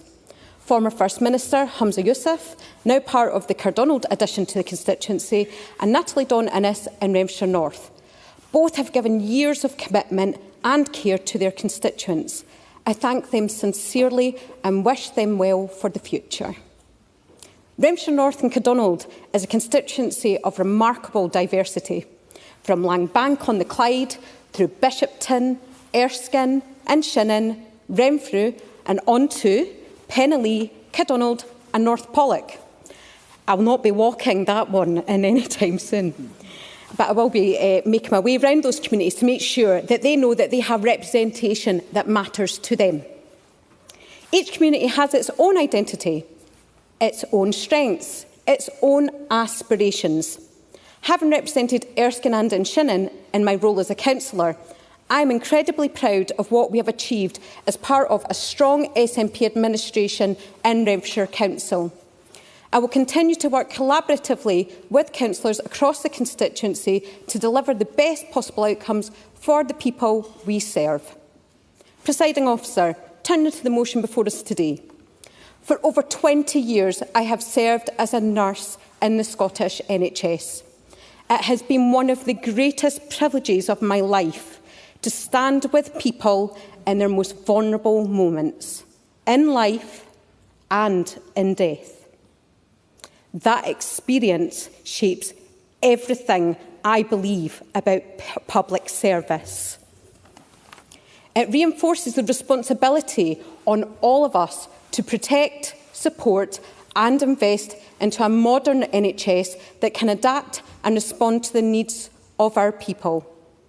But we face a brutal reality, a Westminster government marching to the right, indifferent to Scotland's priorities and dismissive of Scotland's voice. Only with an SNP government have we been able to shield our NHS, our public services and our communities from the worst of Westminster's decisions. A government that has stood as a barrier between our people and the chaos created at Westminster. In my constituency, I'm proud to see the delivery of Glasgow's first GP-led walk-in clinic in Kildonald. Having knocked on many doors in the lead-up to the election, I know how important and welcome this investment is for so many to offer diverse care and treatments on our community's doorsteps. But even the best devolved government cannot protect Scotland from a parliament that treats our mandate as optional, our resources as theirs to spend and our consent as irrelevant. This SNP Scottish Government's ambitious plans require long-term certainty to ensure stability. The kind of stability that allows us to invest confidently, plan strategically and build for future generations rather than firefight the consequences of decisions made elsewhere.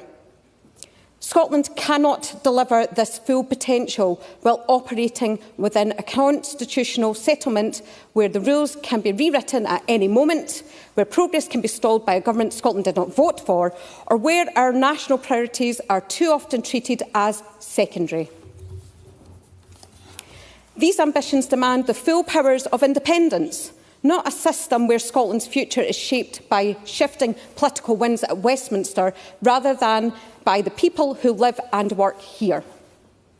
Everyone has their own journey to yes. Mine was not inherited.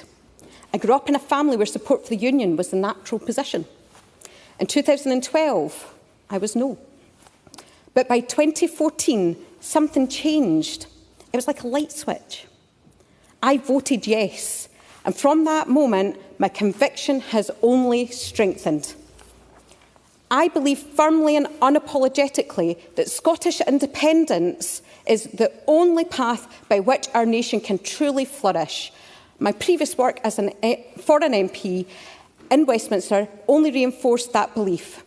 I saw firsthand the sheer absurdity of trying to make progress within an institution that still clings to its own pomp and ceremony as if that alone imparts wisdom. An institution more interested in its own traditions, its hierarchy and its own self-importance than the people it was built to serve. Regardless of the injustice presented, regardless of the need, Westminster's instinct is always the same: protect Westminster. Scotland's interests are, at best, an afterthought and too often an inconvenience. We have lived the consequences of that attitude. Scotland voted overwhelmingly to remain in the European Union, yet we were taken out of it anyway. Our voice was not just ignored, it was dismissed. And when Scotland's Parliament, elected by the people of Scotland, sought the democratic right to hold a second independence referendum, that request was blocked. Not debated, not negotiated, blocked. If a union is truly voluntary, then the people within it must have the right to choose. If that right is withheld, then it is not a voluntary union at all. We see this contempt in the refusal to work constructively with a Scottish Government elected time and time again by the people of Scotland. We see it in the sneers, inflammatory language such as separatists, a term used to belittle legitimate democratic aspirations. We see it in the way Scotland's mandate is treated as optional, our resources as theirs to spend and our consent as irrelevant. But let me be clear. It is not the SNP nor the wider Yes movement that fuels division and hate. Scotland sees reality of the union on offer, and more than ever, Scotland is saying no more. No more suffering from decisions made by a government we did not choose. No more having our Parliament's hands tied behind its back. No more being made to feel lesser in our own nation. Scotland deserves better. Scotland is better. There is only one answer that makes sense, and that is the full autonomous decision-making of Scottish independence. Presiding officer, the people of Scotland have returned the largest pro-independence majority this Parliament has ever seen. That mandate is clear. This Parliament is at its best when it works together for a confident, fair, ambitious Scotland. That is the Scotland I believe in. That is the Scotland I will fight for, and that is the Scotland we can build with independence. Thank you.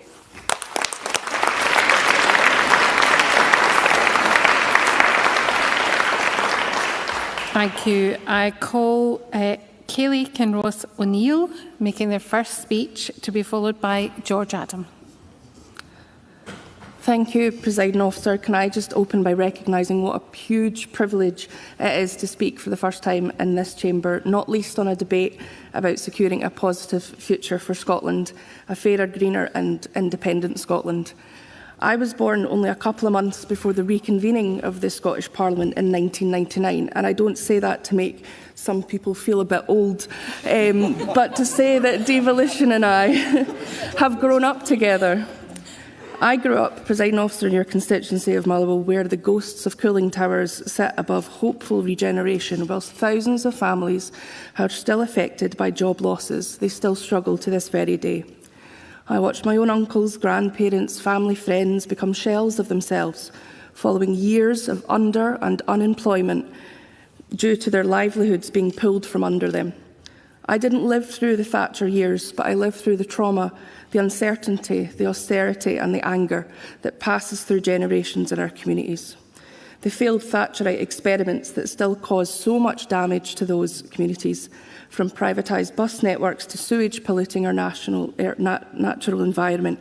This needs to come to an end. Independence provides a very fresh start from all of this, a break from the past and an opportunity to build a better Scotland that works for all. Because of this, the vision of an independent Scotland has always struck a chord with me on a very personal level, and I know a lot of people my age feel the same way. So on a subject so important to me, I felt fitting that one of the first pieces of engagement I undertook, an Instagram story, with my new constituents should be on independence. I asked a range of folk for their thoughts, and this is what they said. Independence is equality, democracy, internationalism, solidarity. It is trust in making our own decisions and the freedom to make our own laws for ourselves. It is the power to be radical and make the change needed for people and for the planet. It is hope and choice, an opportunity to rejoin the European Union, hope that there may still be any alternative to all we're ever given. Now, I wasn't old enough to vote in 2014, but the result left me and so many of my generation feeling very helpless about our future. The same type of helplessness that was forced upon us by the Brexit vote. The truth is that when you live with the threat of your personal independence being taken away, it becomes painful seeing it happen to everyone in Scotland.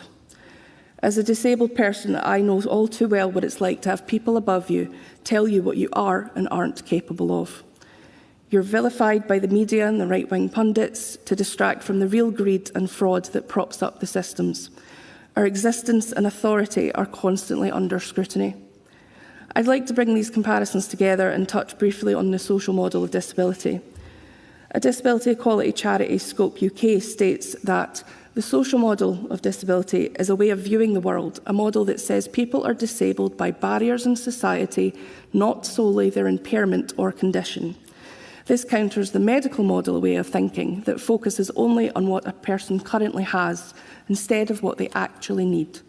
It creates low expectations and leads to people losing independence, choice and control in their lives. To bring what I'm saying a bit closer to home, until this term, for example, we could not have had a presiding officer in a wheelchair. Not because members should have been expected to fix themselves or to sit aside and just assume that they would never be elected anyway, but because the steps to the chair were excluding equal opportunity. I am not disabled solely because of my illness, but because of the barriers that I face every single day. In healthcare, in moving around, in accessing support, in just trying to live my life like anybody else. So in that sense, Scotland has not been disabled by an inherent illness, but we are held back by the needless barriers that Westminster has erected and the arrogant presumption that they know better than we do as the people of Scotland. Following this election and throughout this parliamentary term, I am determined to see bold change. We cannot go on under the same pressure, disrespect and uncertainty. We must create a fresh start with independence, with emphasis on that being the start of Scotland's progressive journey and not a final destination in itself. Presiding Officer, I know we cannot fix our inherent and systemic problems overnight, but with hope, honesty and respect, independence can and will be the real driver towards a better, greener future for all. Thank you.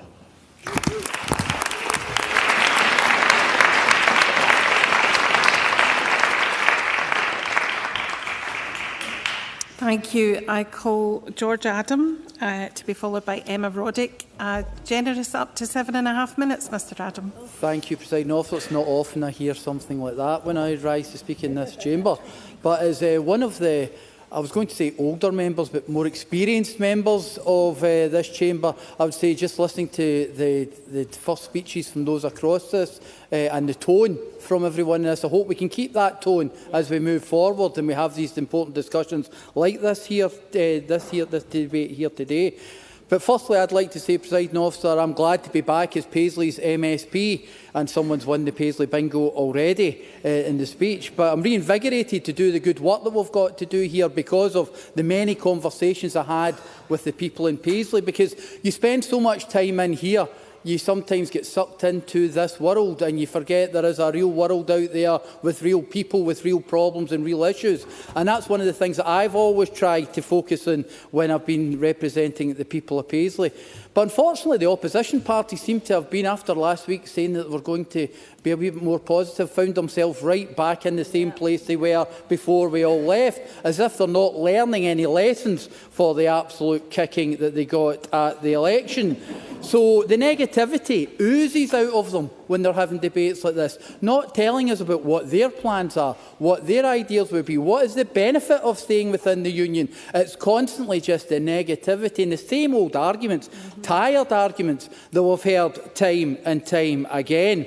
Because, Presiding Officer, for me, this is not some abstract debate, constitutional argument. This is about people and it's about families. It's about the communities like mine in Paisley, and it's about the future we leave our children and those of us of a certain vintage, our grandchildren. Because when I think about independence, I don't talk first about flags or slogans or headlines. I think about the people I grew up with in Paisley, the families I represent now, the pensioners who are worried about heating bills, the parents trying to stretch every single pound to the end of the week, and the young people wondering if they will ever get the same opportunities that their parents had. That is what this debate is really about. For too long, decisions about Scotland have been made somewhere else. By governments Scotland did not vote for, pursuing priorities Scotland did not choose. And people who pay the price for all that are communities like mine in Paisley. We were told Brexit would strengthen the economy. Instead, it damaged businesses, pushed up prices and made life harder for ordinary families. Scotland rejected Brexit, but Scotland got Brexit anyway. We were told austerity was necessary.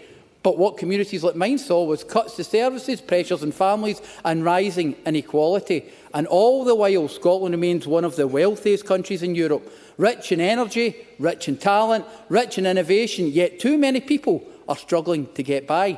That cannot be right, Presiding Officer. And that is why I believe so strongly that the people who live in Scotland are best placed to make decisions for Scotland. Because when this Parliament has had the powers, we have used them to make different choices. We introduced free prescriptions, we expanded childcare, we protected university tuition, we introduced a Scottish child payment and helped drive down child poverty. These are not accidents, Presiding Officer. These are choices made, Scottish priorities with Scottish values. And imagine, just imagine, Presiding Officer, what we could do with the full powers of independence. Imagine an energy-rich country where no pensioner fears putting the heating on. Imagine an economy designed around Scotland's needs, not Westminster's political games. Imagine migration policies built to support our NHS and care services instead of damaging them. And imagine being back in Europe, looking outward again, giving opportunities back to our young people. As John Lennon said, you may say I'm a dreamer, but I'm not the only one. All of this is not fantasy. Countries across Europe, countries the same size of Scotland or smaller, are already doing this. Nations like Denmark, Norway, Ireland, Finland are wealthier, fairer and more equal because they have the power to shape their own future. And I refuse to believe that people of Scotland are somehow less capable than people in those countries. We have everything we need to succeed. And, Presiding Officer, when I speak about independence, I speak about hope. Because politics without hope means absolutely nothing. I think about my own family. I think about children growing up in Paisley today, running through parks, going to our schools, dreaming about their future, about the world they can be part of and how they can change the world themselves. And I ask myself, what kind of country do we want to hand to them? Do we want them to inherit the chaos of Westminster politics, the endless cycle of austerity and division, governments they do not elect making decisions against Scotland's interests, or do we want them to inherit a country confident enough to stand on its own feet? A country that believes in itself, a country where decisions are made here by the people who live and work here. Because independence is not about turning our backs on anyone. It's about taking responsibility for ourselves. It's about building a Scotland where prosperity is shared, where public services are protected, where opportunity is not determined by your postcode or your background. And in communities like mine in Paisley, that matters deeply. Paisley has always been a town built on resilience, built on hard work, built on community spirit. Through the highs, the hardships, our people have always looked after one another. That spirit, that belief in fairness, the dignity and opportunity is the very best of Scotland.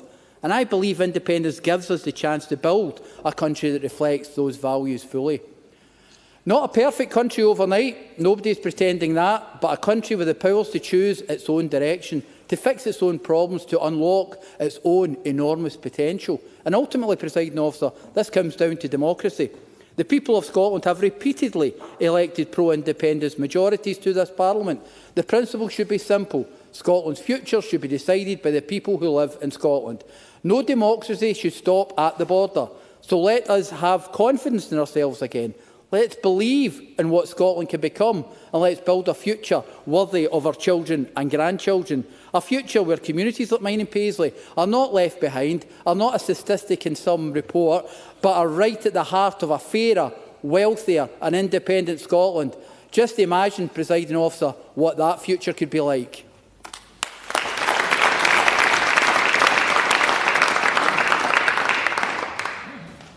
Thank you. I call Emma Roddick to be followed by Craig Hoy. Generous 7.5 minutes. Thank you, Presiding Officer. When I look at today's motion, I feel a deep sense of hope. Optimism for what we can do, and joy that yet again the people of Scotland have chosen to elect an SNP government which uses its time and its power in this place to tackle poverty and be ambitious. Not just for those who are already well off and well placed to be successful, but for absolutely everybody that we represent. I joined the SNP because I'd never felt so much hope as I did during the 2014 referendum campaign. And it was the first time that I, as a young person growing up in an area of deprivation, attending a school that I was advised not to mention in job applications, felt that politics was something that I had a right to a view on, and felt like somebody was listening when I shared that view.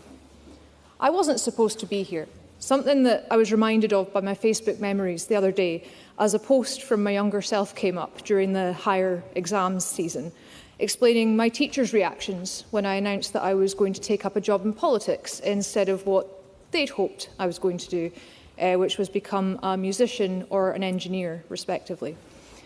But in learning about the arguments for and against independence, I gained true hope for a country where we made our own decisions, where the people that we elect to represent our communities in this place can make decisions about energy, employment, social security and so many other issues on which we're currently hamstrung. Hope for a country where young people's voices are heard, disabled people matter and pensioners get a deal that they really deserve. The kind of hope illustrated by Kayleigh Kinross-O'Neill as she so powerfully spoke earlier on about barriers. That's the hope that I want to give to all those who've become eligible to vote in the last decade, and to all those who did vote in 2014 but have since seen Brexit, COVID and every other difference between Scotland and the UK highlighted since we last got a chance to vote on the Constitution. I don't want those people to feel like I once felt, that this place and politics and having a view is not for them. When I knocked on doors over the last year, people told me that their priorities were the cost of living, transport, the NHS and housing. Independence came up now and again, but like me, their immediate priorities were cost of living, transport, NHS and housing. And like most people, I have never seen independence as an end in itself. It is a means to the end of allowing us to do better in all of those areas and more. We are doing everything that we can to eradicate poverty, to support those who need it most, and to create a country which is prosperous and responsible in meeting its global obligations and moral duties to tackle climate change and uphold human rights for everyone. Over the last 12 years, I have seen far too much progress held back, far too many decisions taken on our behalf against our wishes, and far too many people struggling who do not need to struggle. I agree with the Green Amendment that we have a clear majority, not just for independent supporting parties, but for progressive values.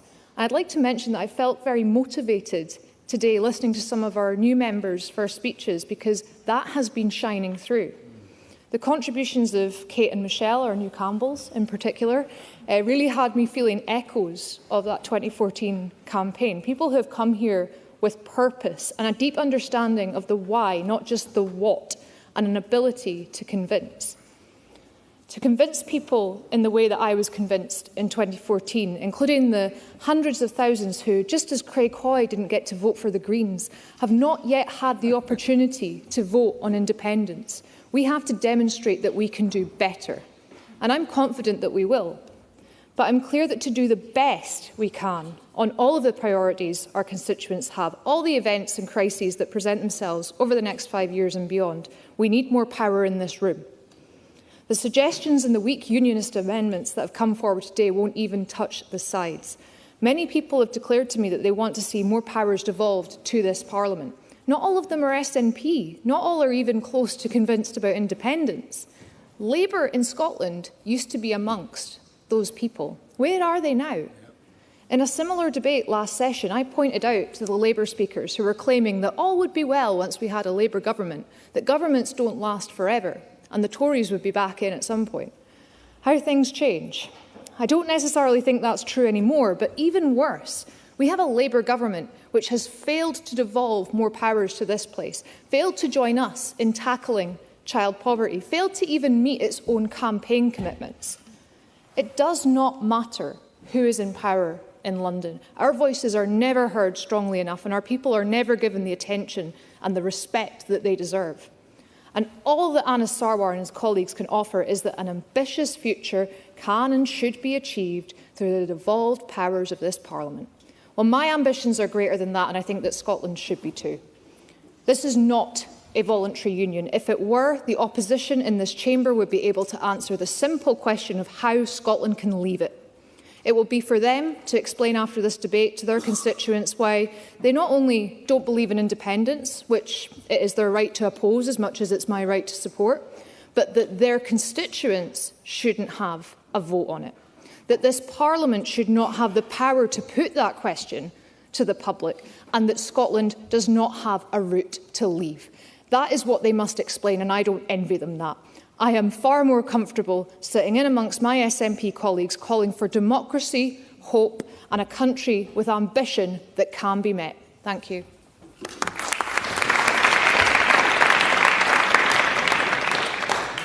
Thank you. I call Craig Hoy to be followed by Jackie Dunbar. A generous up to 6 minutes, Mr Hoy. Thank you, Deputy Presiding Officer. And can I echo the comments of earlier to welcome you to your new role and to congratulate the Presiding Officers on their elections. And whilst this is not my maiden speech, can I also take this opportunity to pay tribute to my predecessor as MSP for Dumfriesshire. Oliver Mundell served the constituency with distinction. Now, there is a bitter irony in this chamber today that on the day after the former First Minister's husband was jailed for stealing the SNP's independence campaign funds, this First Minister is back seeking another independence referendum. And that is an irony that will not be lost on hard-working Scots. People who cannot believe that repeating an argument that the SNP lost fairly, squarely and decisively in 2014 can, even for one moment, be the #1 priority of Scotland's new government. In the recent election in the south of Scotland, it was the Scottish Conservatives and the Scottish Conservatives alone who stood up to the SNP and stood up for Scotland's place in our United Kingdom. And despite the First Minister's best efforts and those of his unwitting allies in reform, the vitally important blue wall remained resolutely in place. So convinced was John Swinney that he could break it, that he visited Dumfriesshire during a dash along the border just days before the election. So as I seek to increase my majority, Mr Swinney, can I invite you to attend my constituency as often as possible over the next 5 years? Because each and every time you raise the spectre of independence, my constituents are reminded of the reckless disregard that he has for their futures, the risks to their jobs, their pensions, their public services, their national security and their national identity. I will in a moment. And those risks remain very real for those living along the border. And had reform handed the SNP my seat, could you imagine pro-UK voters living in Gretna, looking their children and their grandchildren in the eye, and telling them that we put at risk their right to go forth into the world and profess themselves proud to be Scottish and proud to be British, with all the doors that opens and all the benefits that brings. But if it wasn't for the Scottish Conservatives preventing the SNP in those blue wall seats and denying the First Minister the majority that he craved, this is indeed the very dangerous place we could be in today. And I will take eradicate. I'm grateful to the member for giving way. I've heard a few members on that side of the chamber today call for us to live in the present and not the past. So I'm curious why he's referring to arguments lost in 2014 rather than who won the election this month. And does he recognise that that referendum was 12 years ago, and that is as many MSPs as his party currently has? So is he really in a position to be claiming that we can't go back and ask people for their opinion again? Such is the complacency of the member that she doesn't realise her party lost 400,000 votes over the last 5 years. And I knocked on 10,000 doorsteps. And let me say, not one person brought up independence. They brought up the state of the roads. They brought up the state of the health service. They brought up the powerless state of the SNP. They brought up corruption in the SNP. But never once did they bring up independence. So I make this appeal to John Swinney today.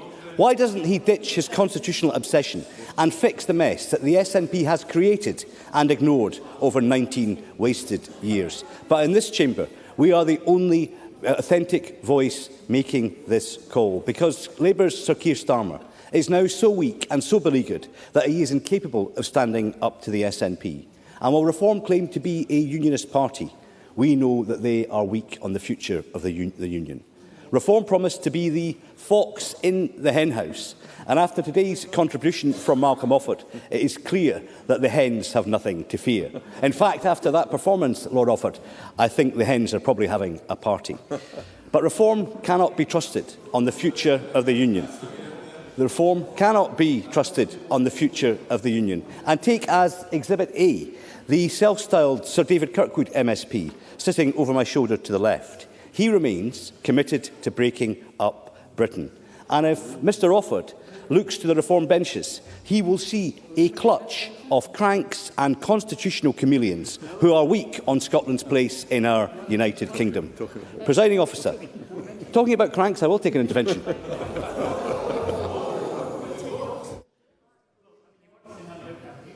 But I would say, considering the attacks that you're putting on us, do you think it's a bit hypocritical, and would you accept that, considering you stood a pro-independence candidate in Shettleston and accepted Lisa Cameron into your benches, it's a tad hypocritical trying to attack people? We're happy to have people who change their mind on independence. I just wish the Tories would do the same. Craig Hoy. I recall Thomas Kerr when he was supporting Penny Mordaunt and Jeremy Hunt before he reinvented himself as the Reform Genghis Khan that he is now. Now, fundamentally,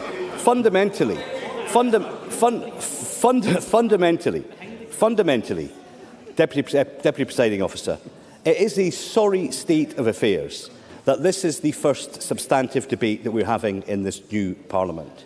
And if anyone beyond this Parliament is actually watching this debate, they will inevitably come to the same conclusion that I reached during the last parliamentary term, that this is a waste of space, First Minister, and this is a blatant waste of valuable Mr Hoy, time. we have a point of order. David Kirkwood. Thank you. Mr Hoy continues to spout the same rubbish that he did all through the campaign and continues to misrepresent... Mr Kirkwood, I appreciate you're a new member, but you need to cite which standing order that you're relying on.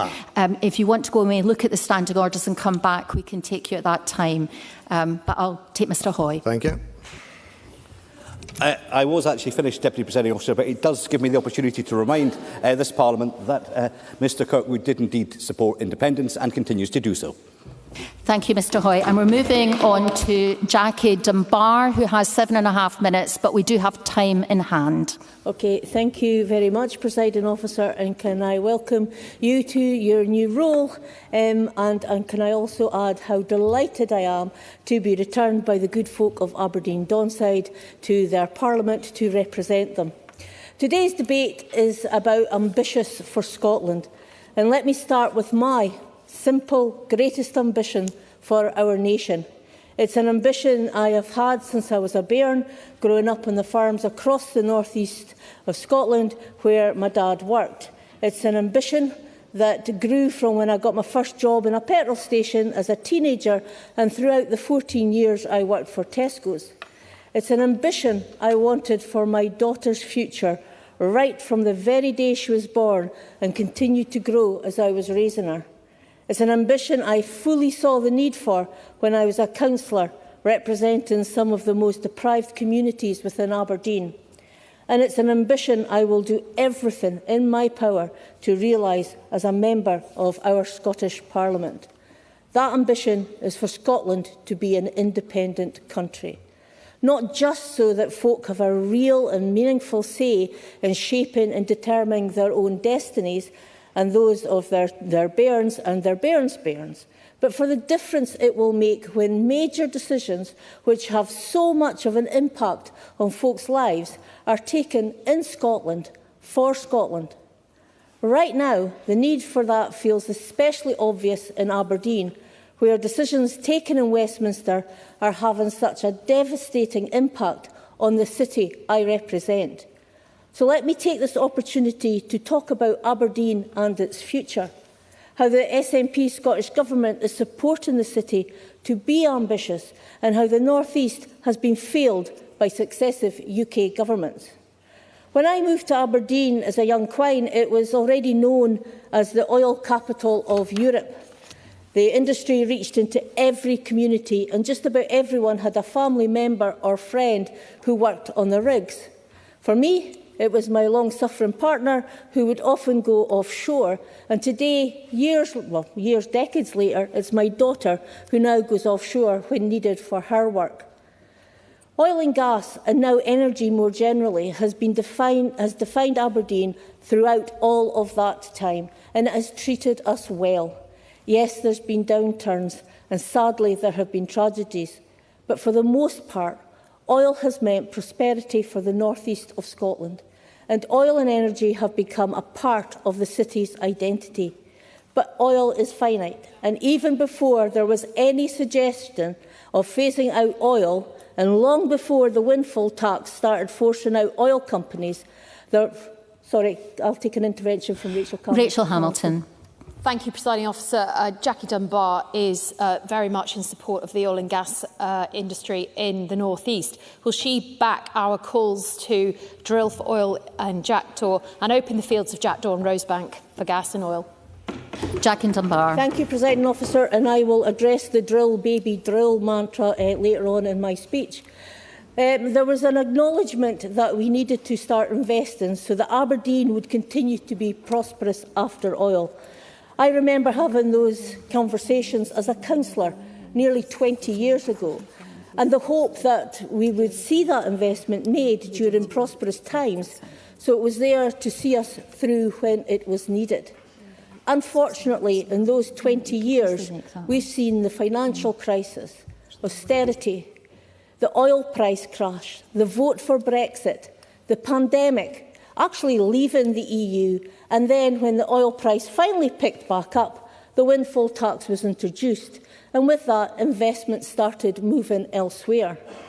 Now, there's a lot of great work being done by the business community in the city to diversify our economy and to build us up as a hub for renewables, which has been supported by the Energy Transition Zone, by Aberdeen and Grampian Chambers of Commerce, by many others, and by the Scottish Government's £500 million Just Transition Fund. But so much of that work is being undermined by the Energy Profits Levy. So let me share some of my ambitions for Aberdeen. One of those ambitions is perhaps rather lofty. We'll take Mr. Liam Kerr. I'm very grateful. Could the member confirm that the SNP not only wanted a higher energy profits levy without the investment allowances that the Conservatives brought in? Indeed. Jackie Dunbar. That was history that we then went on. I'm actually surprised that it was the member from North East, Liam Kerr, that asked me a question and not his counterpart, but I can't see him there today. Maybe he's not getting on with the day job, but out trying to find another day job.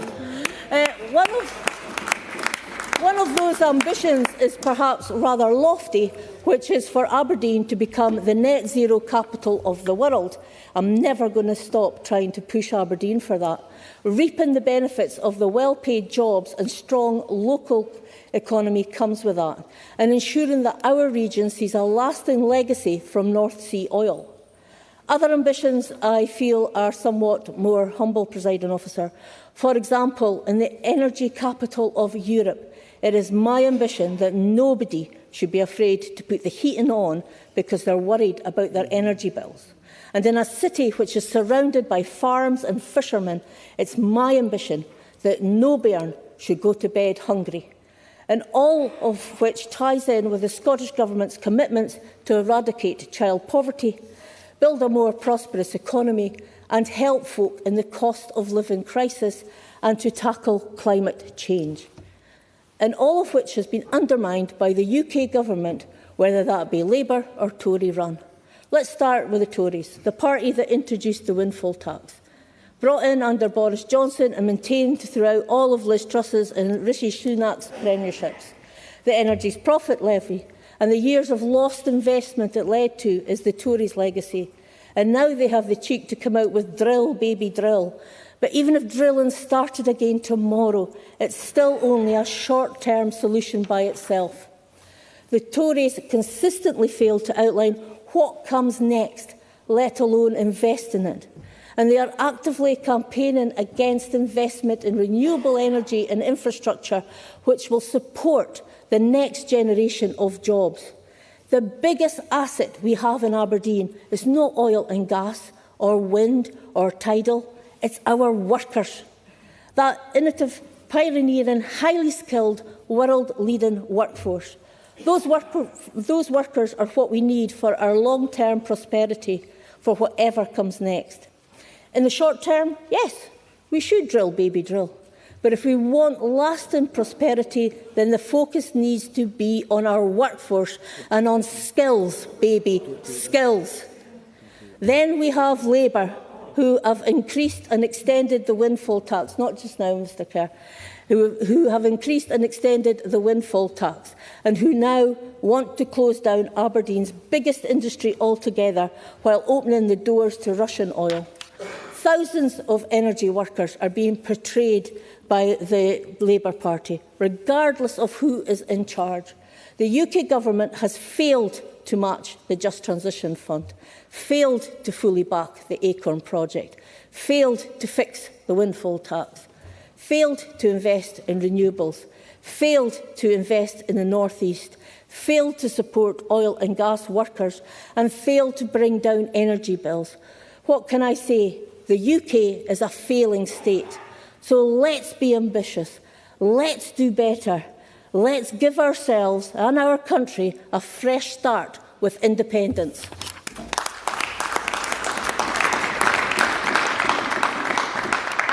We're moving on to winding up speeches, and I would remind the Chamber that the convention is that for the first speech, no interventions should be made. Duncan Dunlop.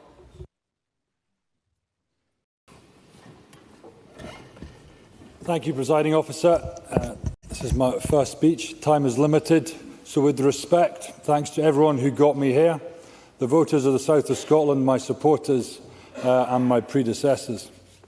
My ambitions for Scotland are slightly different to those who are concerned with the Constitution. Mine are inextricably linked to the future and aspirations of our care experienced community. Those are our children and young people who spend time in our foster care system, residential care, kinship care, who are looked after at home, secure care and have been adopted. There are approximately 13,000 of these children and young people in care today. They are the responsibility of the state.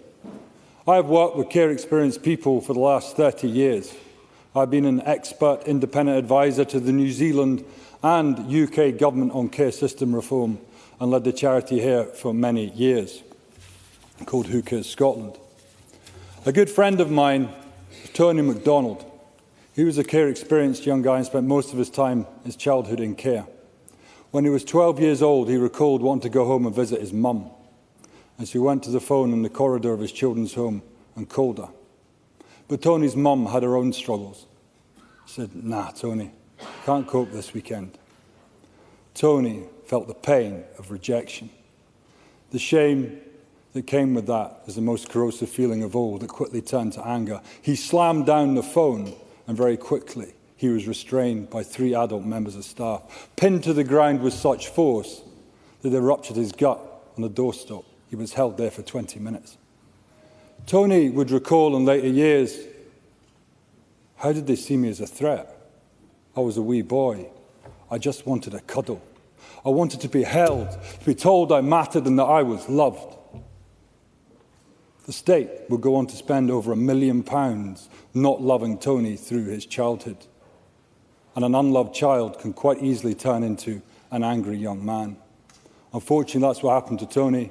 He would spend 3 months after his 16th birthday, he was sent to prison where he would spend most of the next 6 years.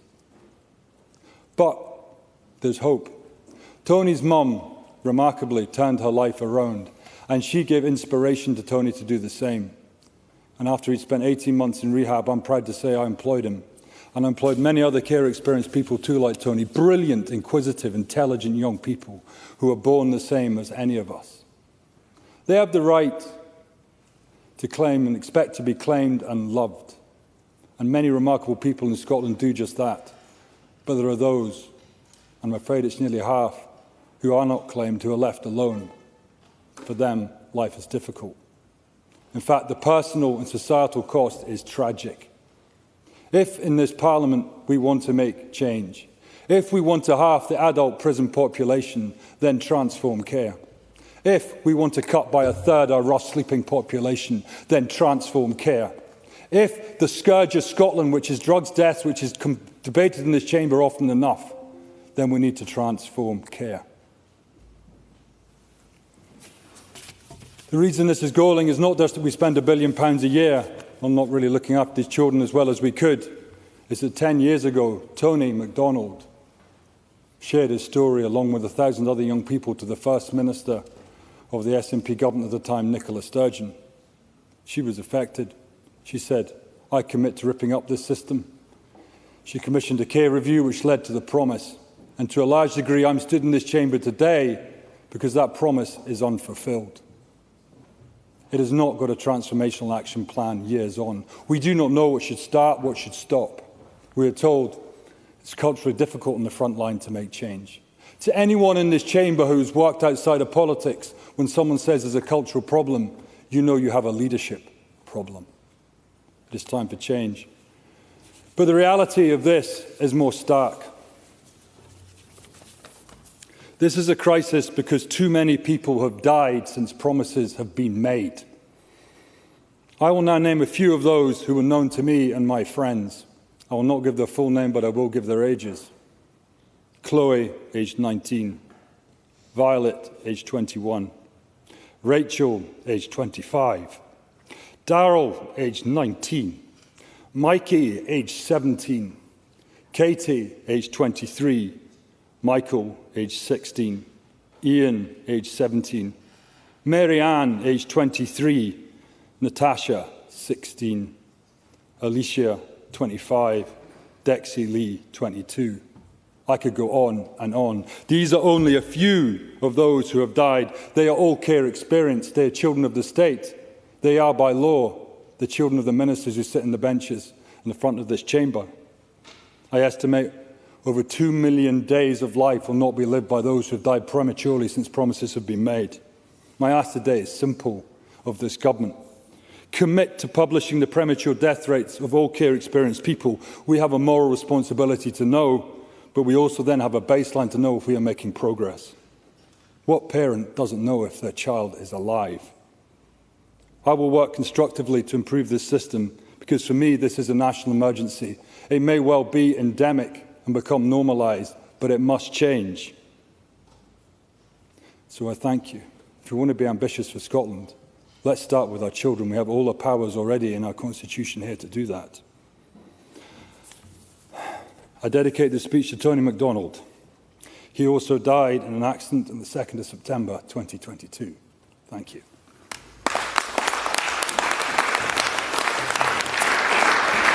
I call Rachel Hamilton, who has 4 minutes, but we do have time in hand.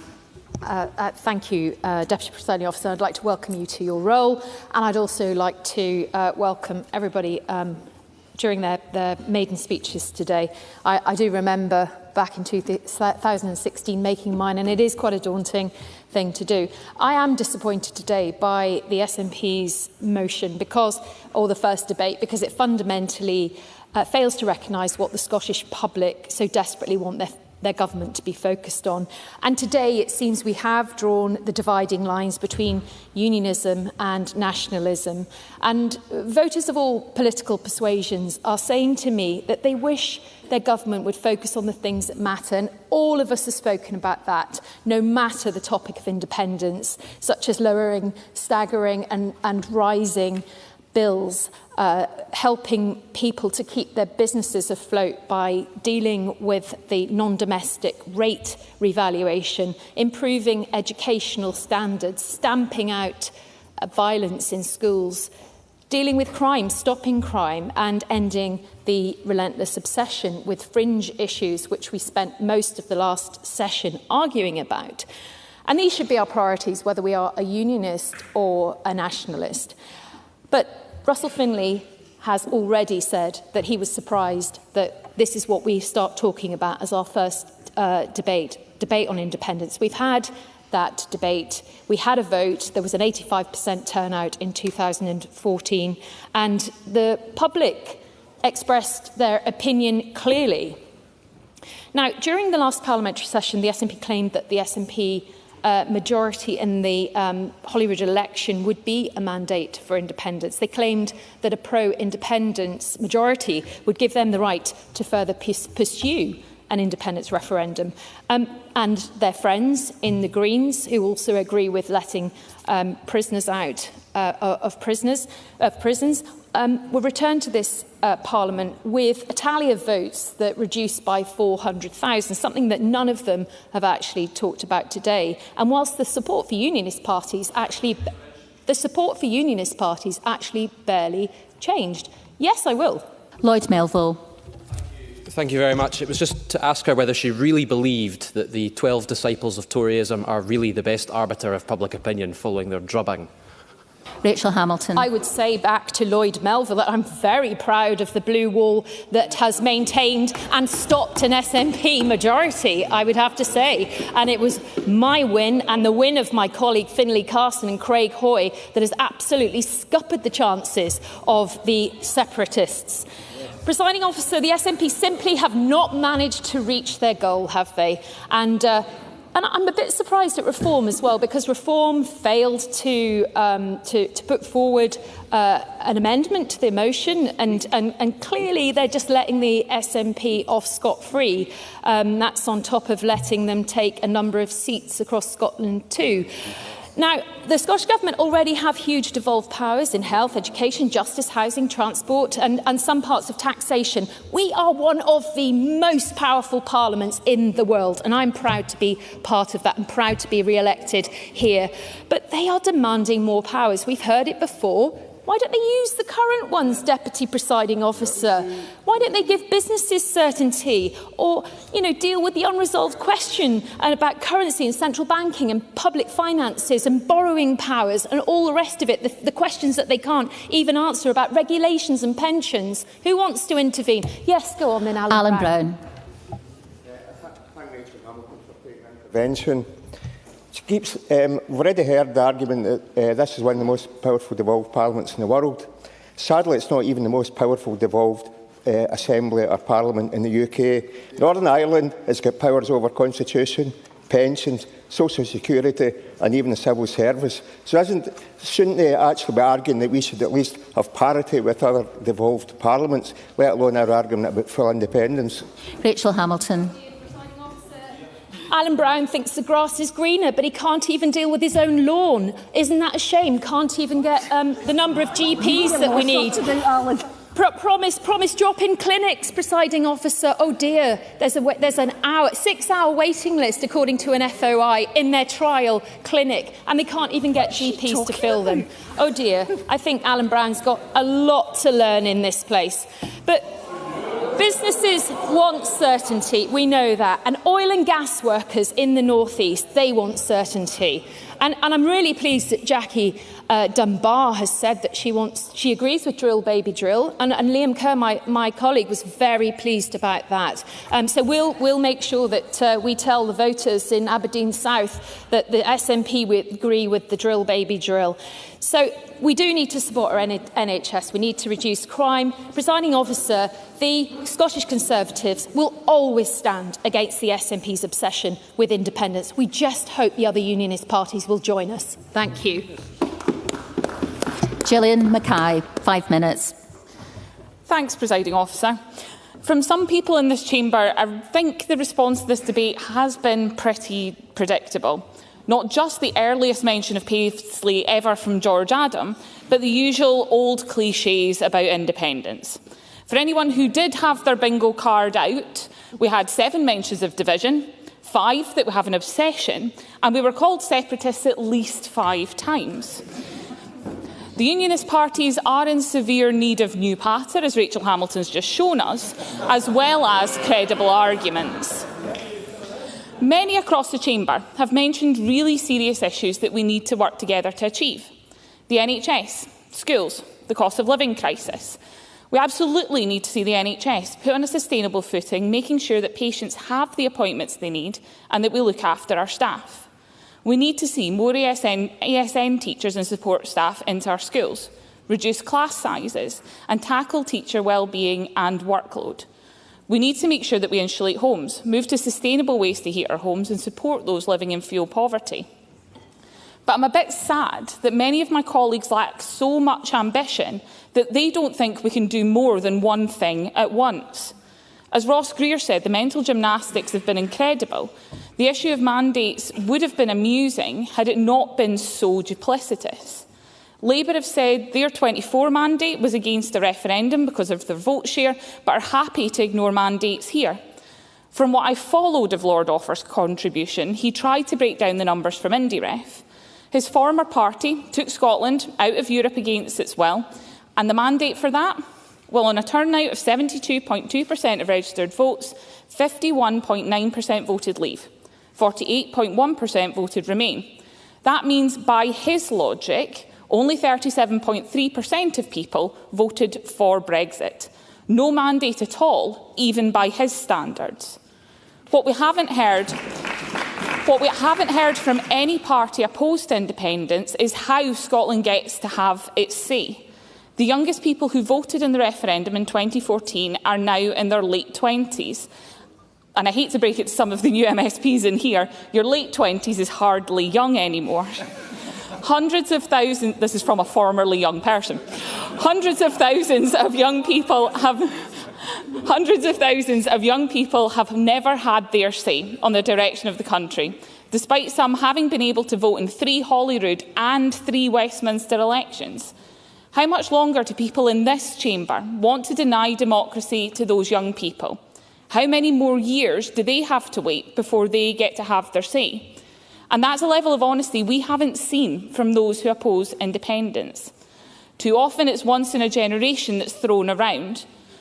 It would have been the very oldest of Gen Z that got to vote in 2014.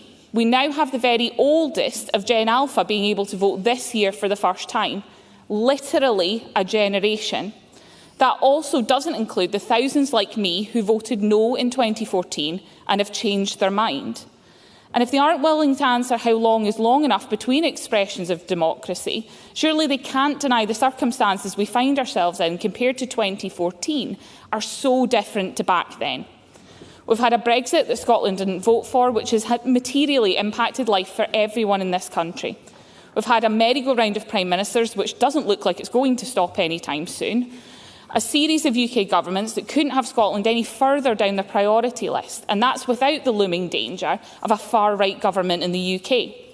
In any single one of those scenarios, let alone combined, a nation in a so-called voluntary union would want a say on their future outside of that. But actually, for myself and for the Scottish Greens, it isn't just about what we're leaving behind, but actually the Scotland we want to build and the Scotland that we could be. Independence should be a mechanism to deliver that fairer, greener and more equal society. It should be the mechanism we use to rejoin the EU back where we should have always been. It stops us having to work round policies and decisions that we can and should be taking by ourselves. We have a pro-independence majority in this chamber, and I don't think we're in a situation anymore where another referendum is an if. It's a when. We can't sit back, though. We have to, as a movement, prove to the people of Scotland why those decisions would be better in our hands, using the powers we have to make Scotland a fairer and more prosperous place. Tackling child poverty, making childcare fit for how families live now, tackling the cost of living crisis, being an open and welcoming society that recognises the value of all Scots alike. We have to take that fight to the UK government. Let's test the boundaries of devolution, venture into those grey areas to achieve our aims, do things that any Labour government still holding true to their values would find difficult to take to court and challenge. This is a fight we have to win, and we have to work here with that in mind.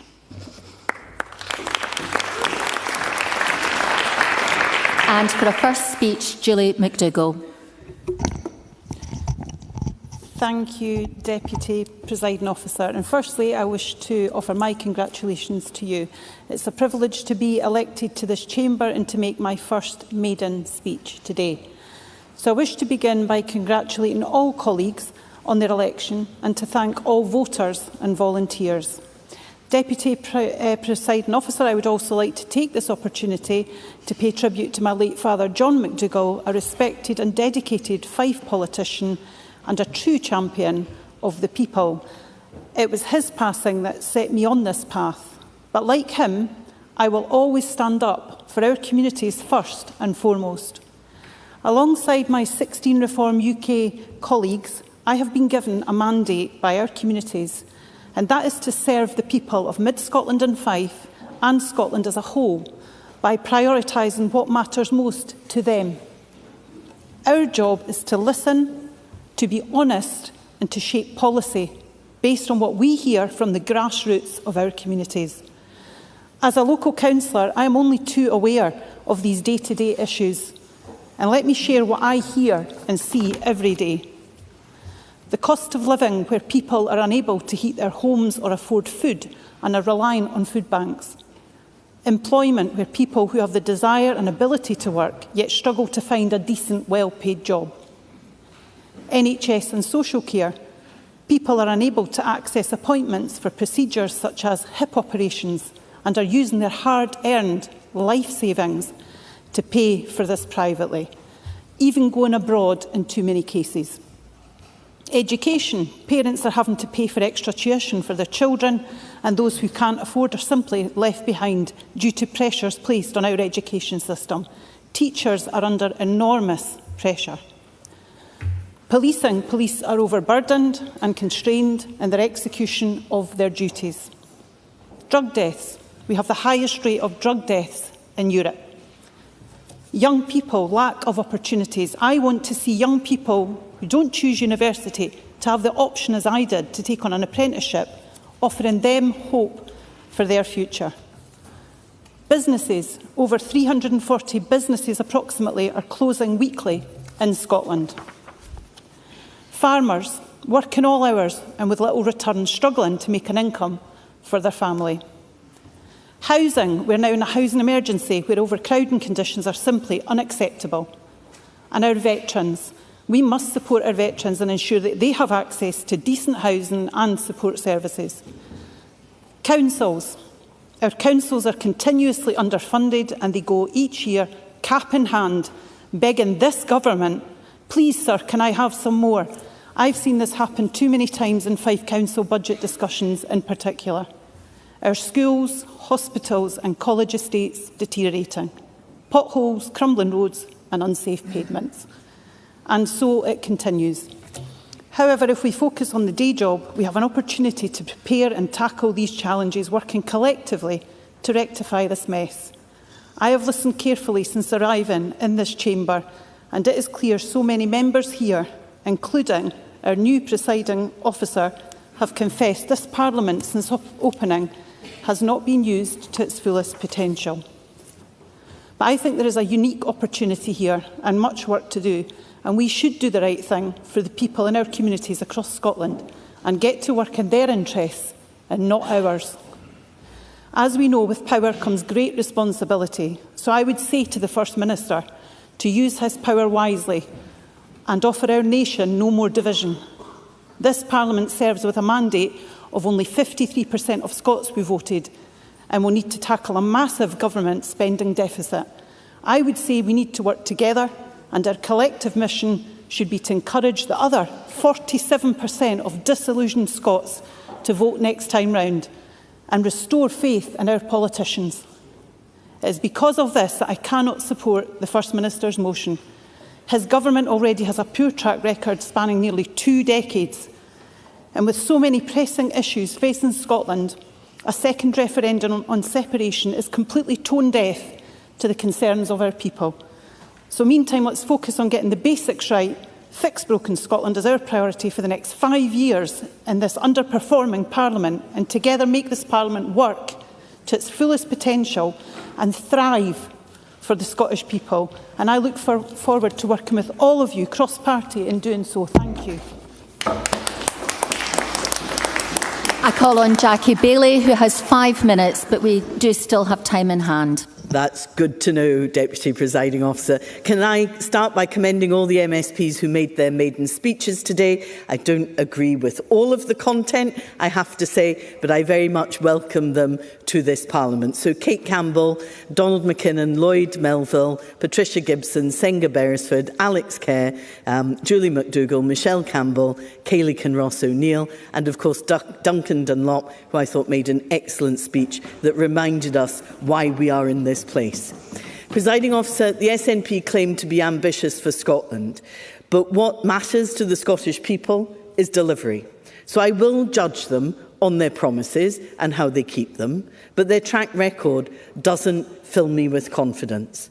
Because under the SNP, we have 10,000 children in temporary accommodation without a home to call their own. 7 of Scotland's ferries out of use in a single day. 42% of our children leaving school without a single hire. The promise to end NHS waits over a year by March 2026, but 32,000 are still waiting. And there are thousands more waiting more than 2 years. If that is the extent of the SNP's ambition, I worry for our country. Scots know that the SNP aren't delivering. That's why just 1 in 5 Scots who could vote chose the SNP. Try as he might to suggest otherwise, the First Minister doesn't actually have a mandate for independence.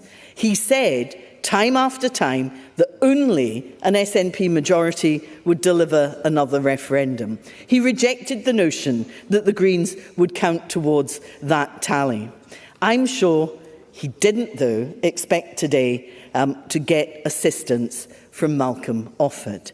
I have to admit I was very confused by Malcolm Offord's contribution, and I'm not sure it was helped by his microphone being turned on.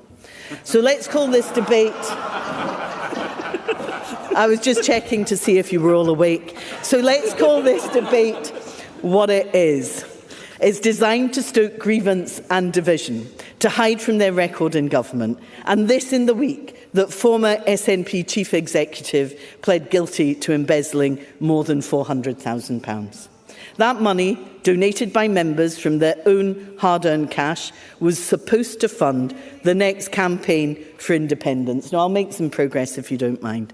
But instead of doing that, Peter Murrell spent it on a Jag, a mobile home, a salt and pepper grinder worth £2,600, jewellery, makeup and a range of high-end household goods. Shopping at Harrods and Fortnum and Masons was a regular thing.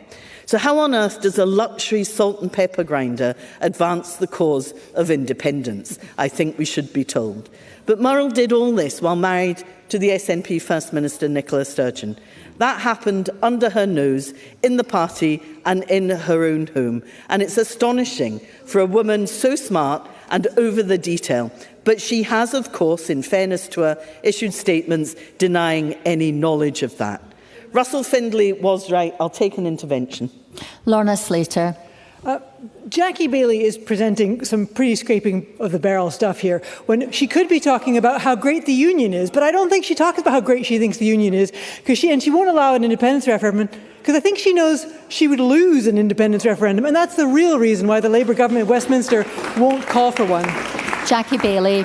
I am happy to take interventions, but fantasy interventions is just too much. It may be what the member chooses to think, but it doesn't reflect the reality of the doorsteps I was on across Scotland. Because Russell Findlay was right about the First Minister in his contribution, because he did know Peter Murrell well. In fact, he appointed him.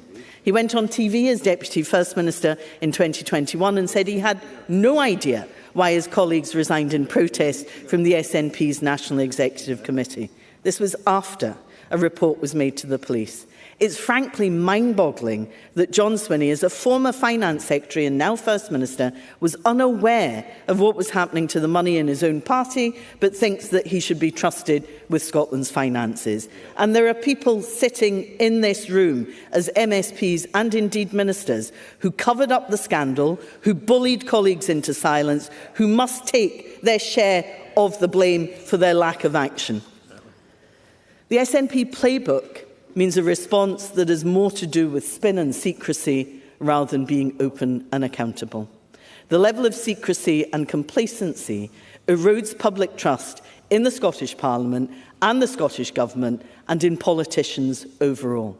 The First Minister does need to be open and needs to open up the Scottish Government to scrutiny so that ministers are held accountable for delivery and we restore some of that public trust.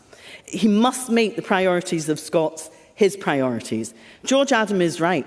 This is about people. Their priorities that I heard on the doorstep were about tackling the cost of living crisis, making life more affordable, ensuring our young people learn and succeed, delivering trains, buses and ferries that run on time, reducing NHS waiting times, ending the 8 a.m. rush for the GP and fixing the social care crisis. That's what being ambitious for Scotland looks like. Stop the division, stop blaming somebody else, and the government must deliver because that is what they will rightly be judged on.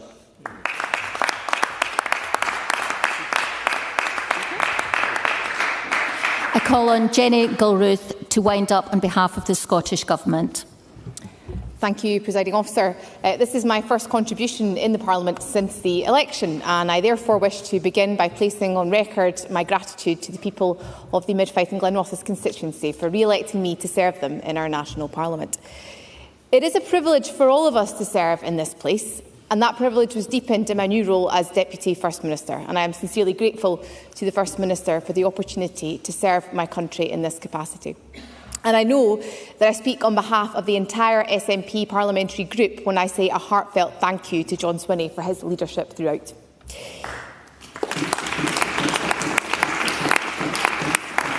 He lifted our party up, he led us forward, and John Swinney delivered the 5th successive SNP Scottish Government. And following that emphatic result, the first Scottish Government debate in this 7th session of our reconvened National Parliament is rightly focused on the future of our nation. Now, this afternoon we've heard a range of different contributions from colleagues across the chamber, and I thank colleagues for those contributions to the debate. And I particularly welcome those of you who were speaking in their first debate in the chamber, and I will come on to make commentary on those remarks in due course. But at the start of this debate, the First Minister set out this government's priorities, creating a prosperous, secure and a fairer country. And those missions aren't just our priorities, these are the priorities of the people of Scotland. They reflect the issues that came up time and again on the doorsteps throughout the election. And as the First Minister put it, this was a cost of living election. On the doorsteps, I'm sure every single MSP heard that clearly. The food shop, energy bills, even just being able to afford the journey to work. People told us they wanted a government who will be on their side. And I want to come on now to the contributions, and I particularly would like to start with the new MSPs. And one point of agreement I do have with Rachel Hamilton is that we were both elected 10 years ago, and she talked about the nervousness people would have in their first contribution. So I very much welcome the spirit I think we've seen from new MSPs and their positivity this afternoon. It has been a breath of fresh air, let me tell you, compared to the previous session. I want to start with Kate Campbell. Of course, the first woman, I think, to make a contribution to the debate this afternoon. We had to wait approximately an hour for that. But I do welcome Kate Campbell to our Parliament as the new MSP for Edinburgh Eastern. She is right to speak about that optimism and hope that people are asking for, and of course that the people voted for.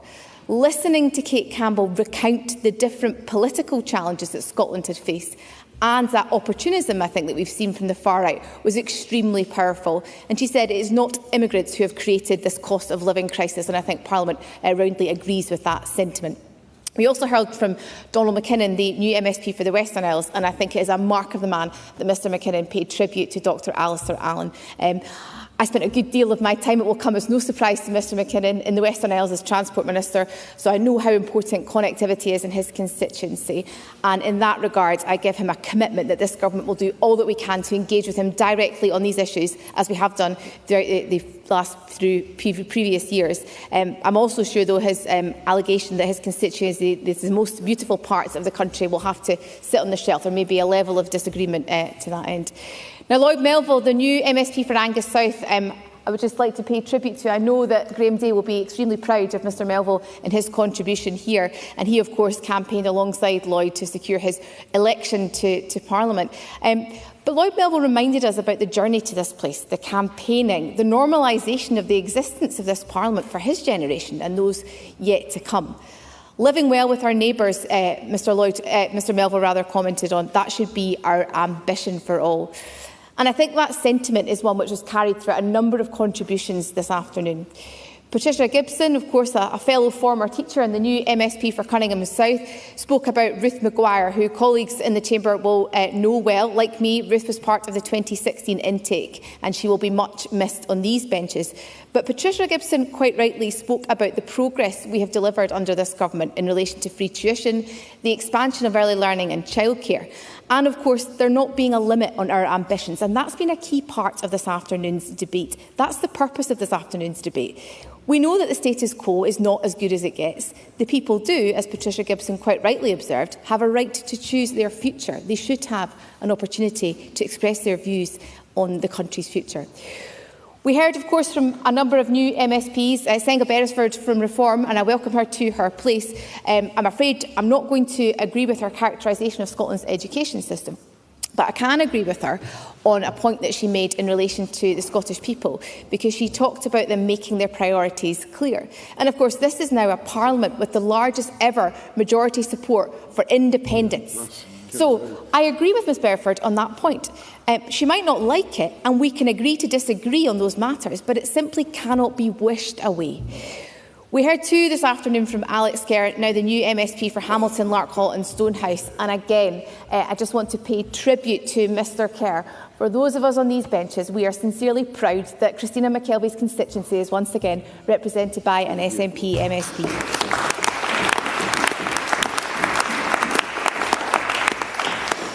And Mr Kerr said, if they, the opposition, were confident in the strength of their conviction, why would they fear giving them a say, Scotland's people, on their future? And that is a question we have not heard an answer to this afternoon throughout the debate. What is the fear about asking the people their views on our constitutional future?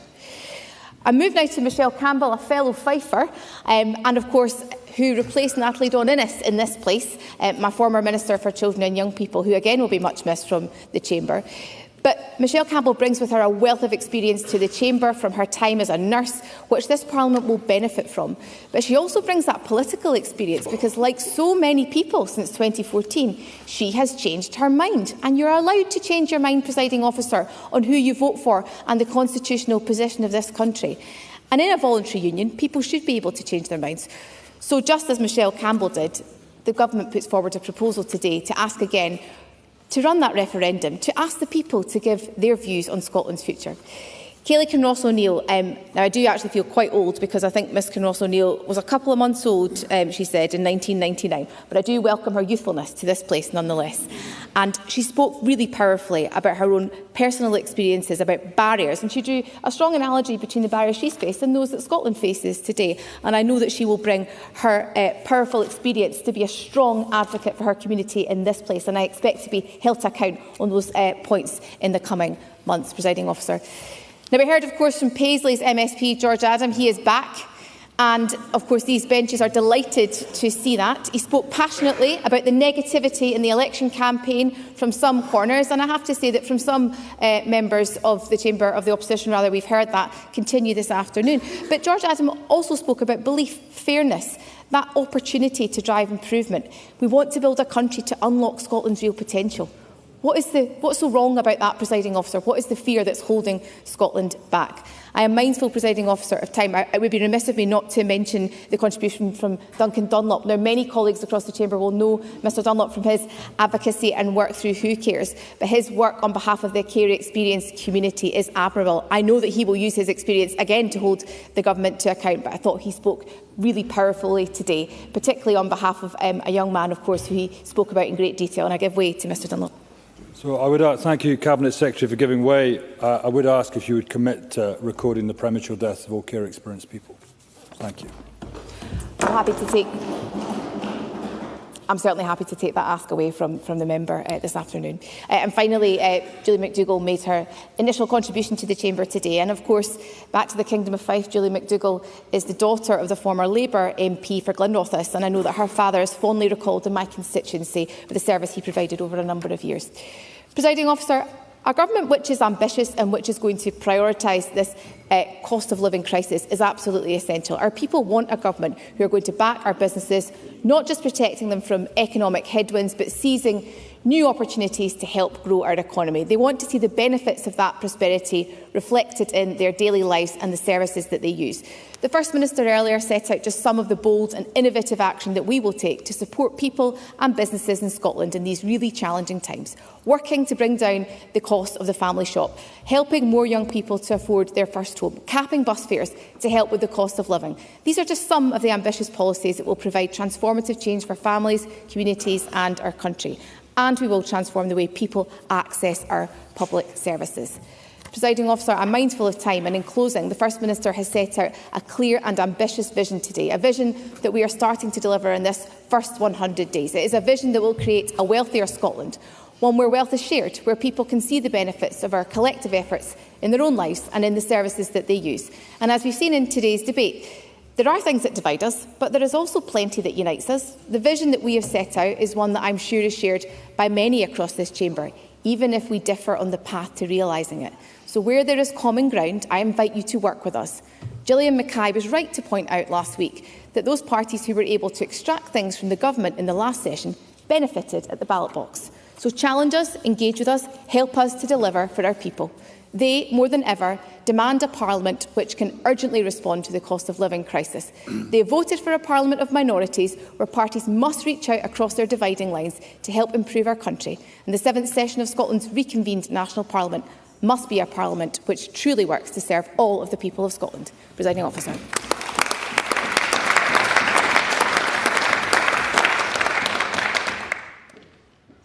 Thank you, and that concludes the debate on Ambitious for Scotland. The next item of business is an urgent question in relation to Peter Murrell. As Mr Murrell has still not been sentenced, the hearing is scheduled for 23rd of June. The case remains active for contempt of court purposes and the sub judice rule is engaged. However, Given Mr Mull has pled guilty, there will be no jury trial evidence and sentencing will be overseen by a judge. The risk of prejudice to the proceedings and contempt of court as a result of commentary in Parliament is significantly reduced. Therefore, given public interest in this matter and the low risk of contempt, I exercise my discretion to allow the question and permit discussion in the Chamber. Reputationally, in order to respect the role of the courts, the principle of comity and separation of powers, I expect members not to comment on Mr Murrell's sentencing, i.e. how long he should be sentenced for, etc. Members who wish to speak should press their buttons now and ask short, succinct questions, if chosen, with answers to match. I now call Rachel Hamilton. Thank you, Presiding Officer. To ask the Scottish Government what assessment it has made of the impact on public confidence in political institutions in Scotland following the guilty plea entered by former SNP Chief Executive Peter Murrell in recent court proceedings. First Minister. Presiding Officer, Peter Murrell's guilty plea yesterday confirmed that the Scottish National Party, the ordinary members of my party, were embezzled out of hundreds of thousands of pounds of funds. His admission reveals a terrible breach of trust and an overwhelming betrayal. As Assistant Chief Constable Stuart Houston of Police Scotland said yesterday, this was a lengthy and extremely complex case due to the scale of criminality over a 12-year period and the lengths Peter Murrell went to try to cover his tracks. There has been an extensive police investigation into this matter over several years, during which every relevant aspect has been pored over by the authorities, and this has led to a guilty plea for the person responsible. I hope the fact that Peter Murrell is now facing the consequences of his actions can provide the public with some confidence that no matter who you are, the police and Scotland's courts will act with integrity and impartiality in all cases. Rachel Hamilton. Thank the First Minister for that answer. Presiding Officer, let's spell out what happened here. In 2021, Nicola Sturgeon denied that there was anything untoward in the SNP's finances. Months later, Police Scotland opened a formal investigation, and in April 2023, a tent was erected by Police Scotland in Nicola Sturgeon's family home, and Peter Murrell was arrested. The SNP's former chief executive appeared in court in March 2025, charged with embezzlement, and Nicola Sturgeon was let off without charge. Yesterday, Peter Murrell pled guilty to embezzling £400,000. Given that it was the First Minister himself who appointed Peter Murrell, can the First Minister tell the public if he believes that his judgment was lacking? First Minister. This is an incredibly difficult and painful case, and the actions that have been addressed in court yesterday are the actions of one individual, Peter Murrell, and he has broken the law, he's acted in a criminal fashion and has embezzled out of my party's funds hundreds of thousands of pounds. That is the consequence of the actions of Peter Murrell. Now, my decision to appoint as part of an interview process Peter Murrell 25 years ago, before any of this behaviour started, is, I think, somewhat irrelevant. What has happened here is a complete and utter betrayal of trust by a trusted individual, and that should never have happened. And that's the responsibility of Peter Murrell and Peter Murrell alone. Rachel Hamilton. Presiding Officer, I thank the First Minister for that answer again, but John Swinney is desperately trying to sweep this scandal under the carpet and denied there was any problem in 2021, and that is on record. Now, Peter Murrell will rightly face the full force of the law, but the public will question why the former First Minister did not face investigation. Nicola Sturgeon denies any knowledge of her husband's crimes despite using a £700 pen whilst checking the time on her £5,000 watch and sipping coffee from a £3,000 coffee machine. Now, this is unbelievable, Presiding Officer. Normal married couples would question where this money came from. The Lord Advocate is responsible for all criminal prosecutions in Scotland.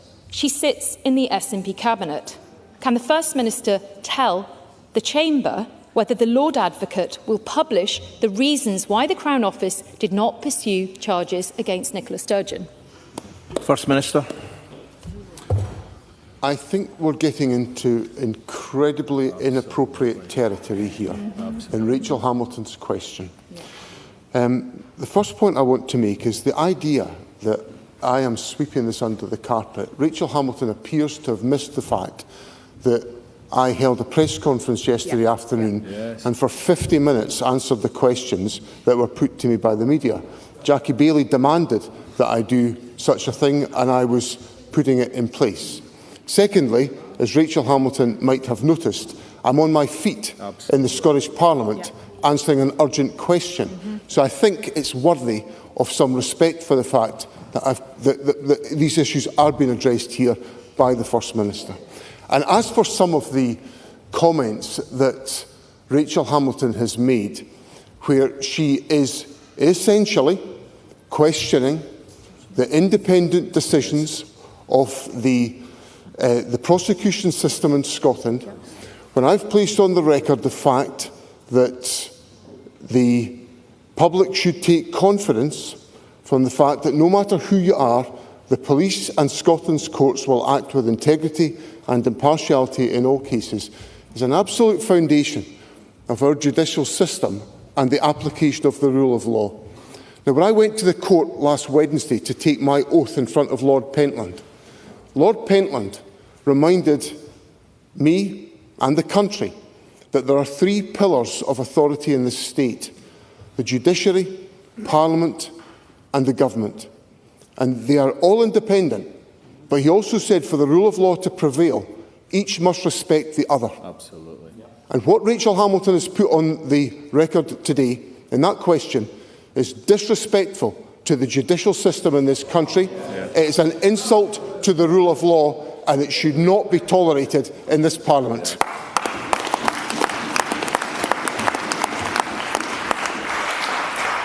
Jackie Baillie. Thank you very much, Presiding Officer. We have warned consistently about the rotten culture of secrecy and cover-up at the heart of the SNP government. We've seen this during the Salmond inquiry, the legal challenge to the Information Commissioner, and at its most extreme, the embezzlement of SNP supporters' money. A complaint was made to the police about the SNP's finances in March 2021. In May that year, John Swinney appeared on the Sunday Politics show and said he had no idea why the party's Treasurer resigned. In June, Nicola Sturgeon said money hadn't gone missing and there was nothing to see here. I'm not sure if any of that reflects the truth. So, Presiding Officer, can I ask, how can the public trust John Swinney when he is the man who is the architect of this culture of secrecy? Presiding Officer. Well, we really are in the depths of it all today with that question from Jackie Baillie. So let me just walk through some of the points that Jackie Baillie has raised today.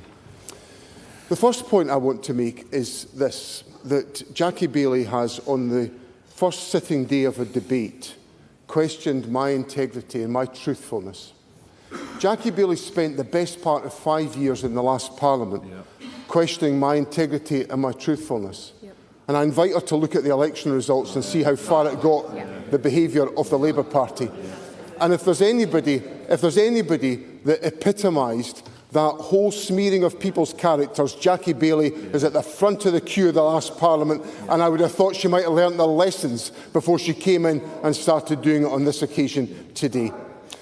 In addition to that point, the issue that is at the heart of this case is about deception and criminality. That is the responsibility of Peter Murrell. That is what this case is about: deception and criminality.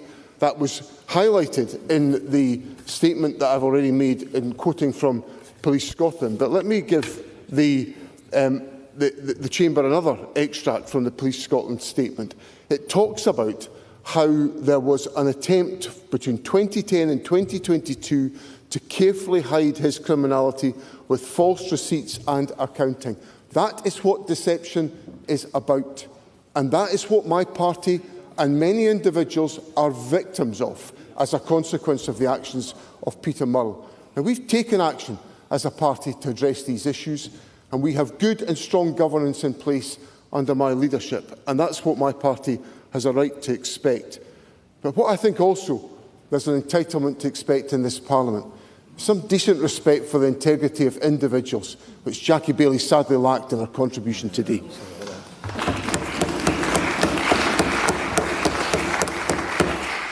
Alex Cole-Hamilton.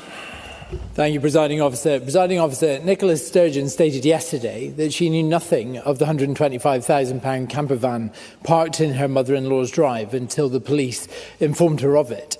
Yet an SNP source quoted in the Daily Record the week it was seized passed it off as a legitimate SNP resource for a COVID election, describing it as, and I quote, a mobile campaign room. I hope that Police Scotland have unravelled the inconsistency of those two positions.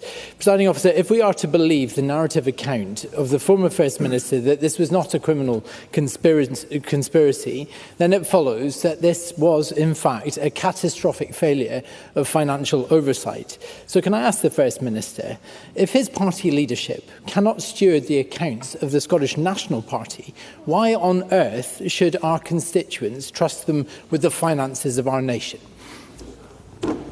First Minister. I don't think it's the place of Parliament to be carrying out investigations that the police have themselves carried out. I think that is if I was to suggest any of that from this place, I would be breaching my commitments in the Ministerial Code. So if that obligation and burden is on me, then I don't see why it is not on Mr Cole-Hamilton and Parliament. And the second point I would make is that the issues that are at the heart of this case, and I made this in my answer to Jackie Baillie, these issues are about criminality. They are about the rules being flouted. They are about the rules being bypassed. That's what the police explanation was about yesterday, that the rules had been bypassed by, and to quote Assistant Chief Constable Houston, an extremely complex case where Peter Murrell went to extraordinary lengths to try and cover his tracks. So the explanation is very straightforward. There were rules in place and they were flouted by criminality. And that is what the police investigation has found, and that is what has been addressed in the courts yesterday. Now, it is incredibly painful to my party to be experiencing all of this and all of the impact of all of it, but we are the victims of criminality, and that's what I make clear to Parliament is the root of this issue today. Stephen Kerr. One of the most damning aspects of all this, and the First Minister should be aware of this, is that Nicola Sturgeon, it's now said, claimed to be cooperating with the police investigation, but her reply to every question was no comment. Does the First Minister have any self-awareness about how all of this looks to the people of Scotland? And one of the things that sticks in the throats of a lot of people is that the trial was supposed to take place before the election, but was mysteriously postponed to a date after the election. There's undoubtedly a political advantage to the SNP because of that postponement.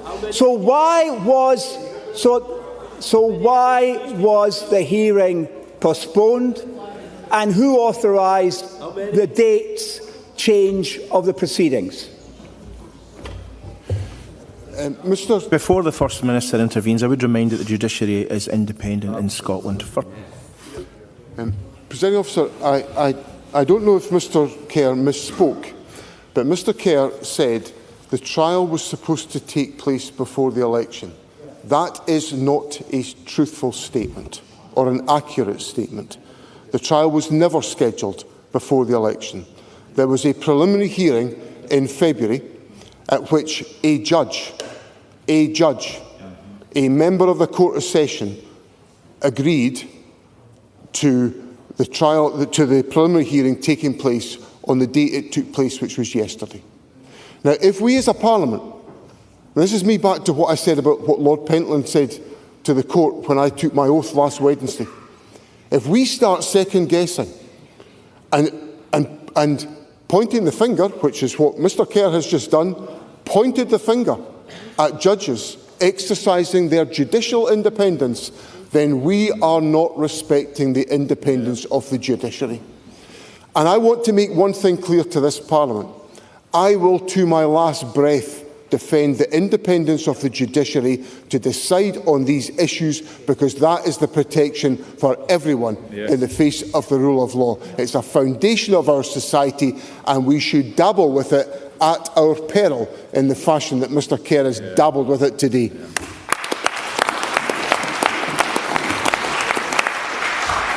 Liam Kerr. Thank you, Presiding Officer. Does the First Minister agree with those who suggest that it is inappropriate for serving government ministers to sit on the SNP's National Executive Committee while serious questions hang over its handling of concerns around SNP finances? No, because the constitution of my party requires, for example, that I'm a member of my party's National Executive Committee. This Parliament has chosen me to be the First Minister of Scotland, and I cannot see how I lead my party if I'm not a member of its National Executive Committee. The internal governance of my party is a matter for my party, and also, I might say, the internal governance of my party is in a very strong position, as we've just demonstrated by the way in which we prepared for and took forward an election campaign that resulted in the 5th successive term of an SNP government and the election of 58 members of the Scottish Parliament with over 38% of the vote. That's a party in good shape, in my view.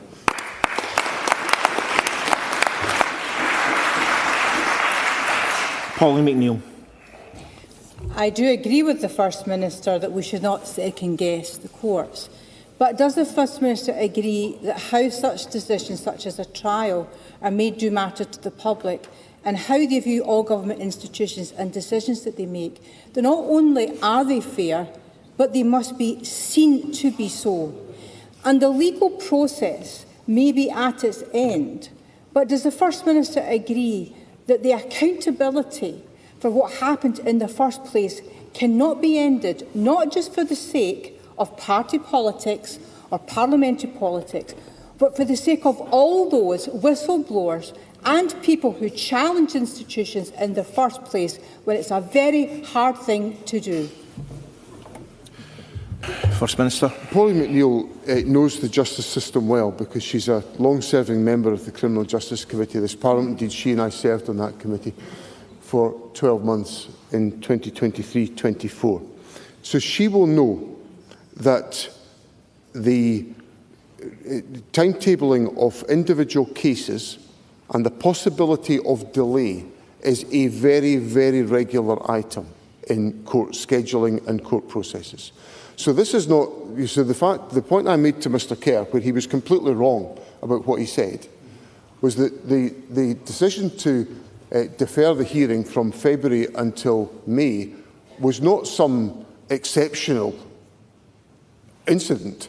That happens on a very regular basis. Indeed, I might even go as far as to say, I might be stretching it to say it's invariably the case, but it's very much the case that hearings are delayed. And then when it comes to the question of accountability, well, the accountability here is the fact that an individual has perpetrated criminality at the expense of the hard contributed donations of my party members, the length and breadth of the country. And Polly McNeill will know, like me, we both work in voluntary political parties. We know that members work hard to raise money and they make their contributions, and I'm profoundly grateful to every one of them and I'm horrified by what has happened in this case. But the accountability for that is with Peter Murrell, who's betrayed the trust of the members of my party. Graham Simpson. Thank you. Scrutiny is important in this place and it's important in political parties. But scrutiny was shut down in the SNP over its finances. And people were basically told to button it. Nicola Sturgeon said there was nothing to see. Does the First Minister now regret that that approach was taken? First Minister.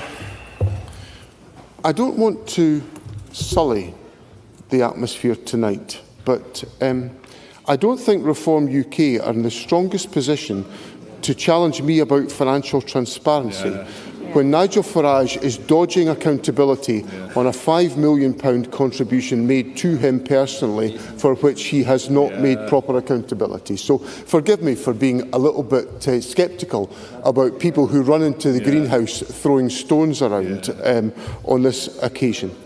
I am the leader of the Scottish National Party, and I can assure Mr Simpson, and this will be vouched for by my colleagues who are here with me today and vouched by party members around the country. I lead an open and transparent culture within the SNP. Last Saturday, our party National Executive Committee met. The members of that executive had in front of them full transparency about the management accounts of my party to the 30th of April 2026. It highlighted the amount of money we were raising to fund our election campaign, contributed by decent members of the party around the country.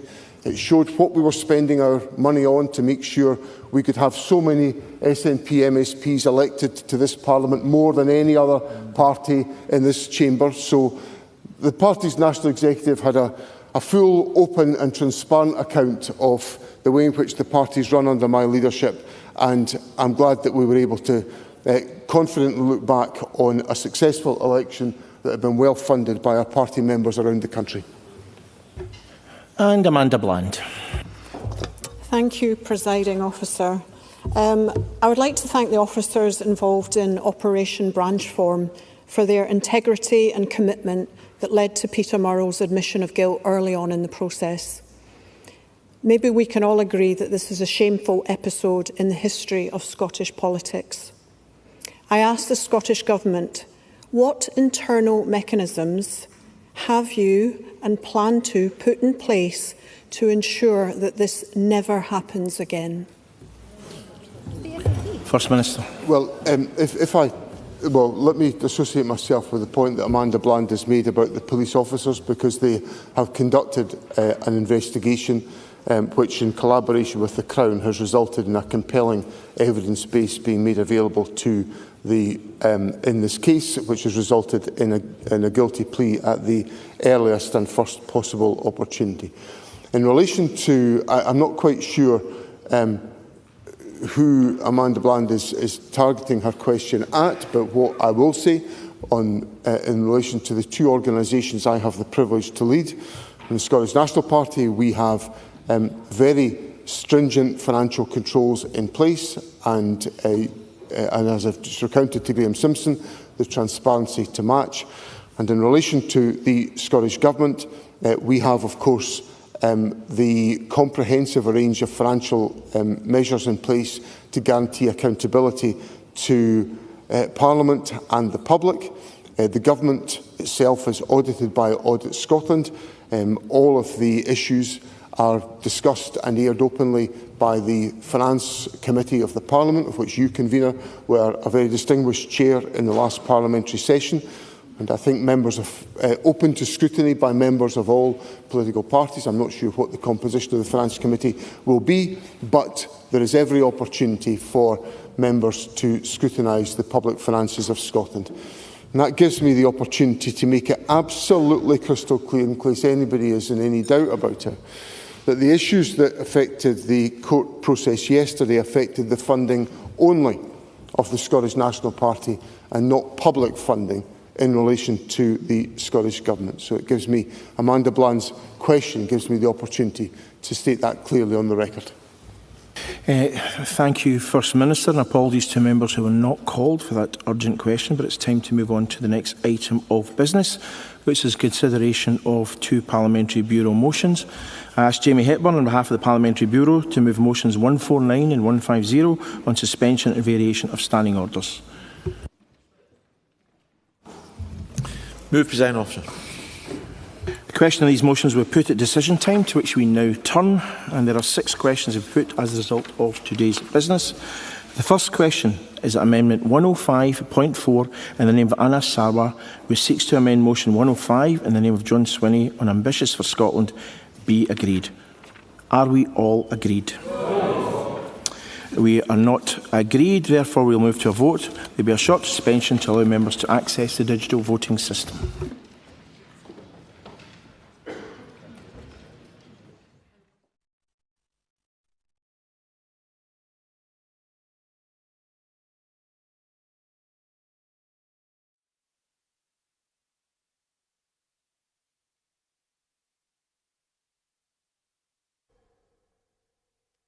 Sorry about that. Good evening and welcome back to Broadcasting Scotland.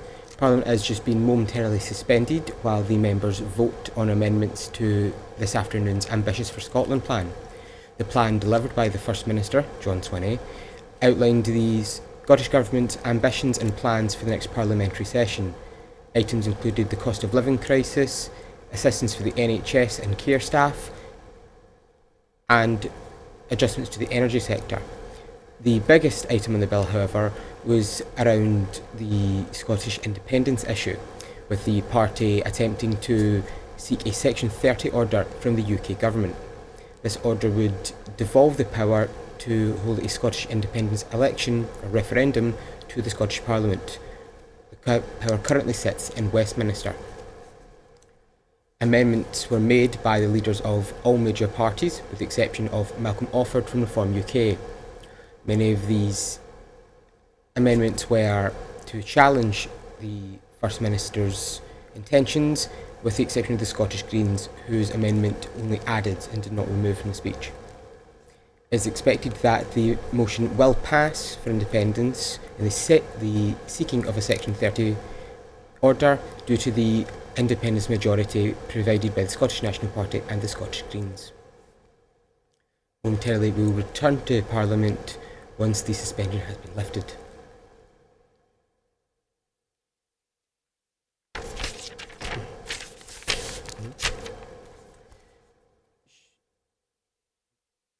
Shortly we will be joined by several guests on the programme, including an award-winning journalist and our own correspondent who is live at Holyrood and will be speaking to individuals there to get the reactions.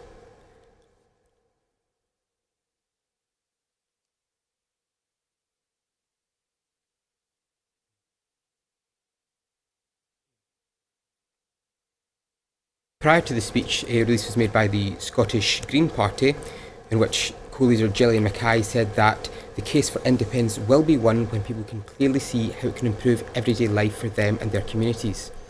This means using every power currently available to Holyrood to tackle poverty, lower bills, strengthen public services and take meaningful action on the climate crisis. Scottish Greens have shown that even with limited powers, we can make a real difference. Greens secured free bus travel for young people, pushed for rent protection during the cost of living crisis, and helped deliver measures that put more money back into people's pockets when families needed support most. Imagine what could be achieved with the full powers of an independent country. This same theme was echoed in the amendment made by the Scottish Green Party's other co-leader, Ross Greer, during the debate, in which he supported the movement for independence as a means to deliver 5.4 in the name of Anna Sarwar, which seeks to amend motion 105 in the name of John Swinney on Ambitious for Scotland, be agreed. Please vote now.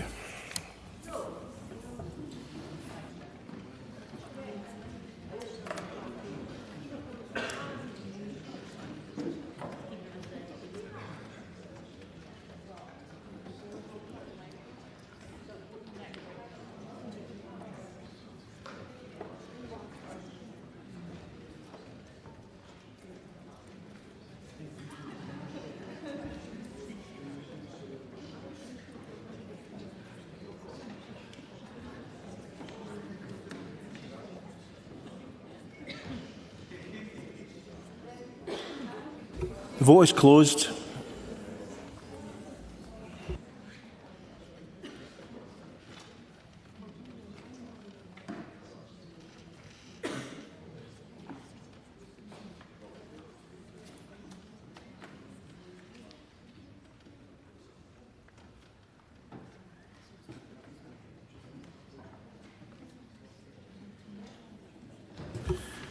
The vote was as follows: yes 17, no 84. There were 27 abstentions. The amendment is therefore not agreed to. The next question is Amendment 105.3 in the name of Ross Greer, which seeks to amend motion 105 in the name of John Swinney on Ambitious for Scotland be agreed to. Are we all agreed? Yes. Waking up. The amendment is not agreed to, therefore we'll move to a vote. Members, please cast your votes now.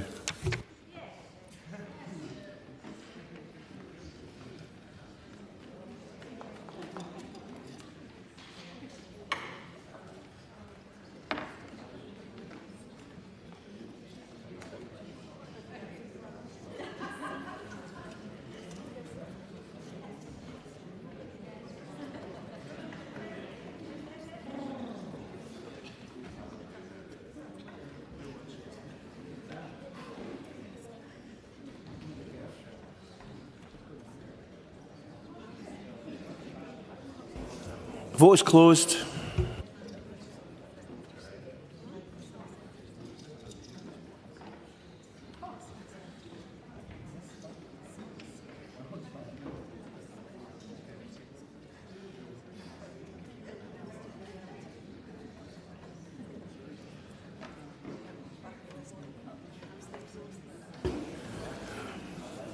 Voting is as follows: yes 72, no 56. The amendment is therefore agreed to.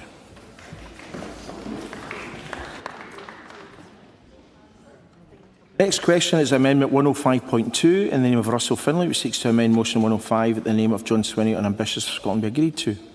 Are we all agreed? No. We are not agreed. Please vote now.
Voting has closed.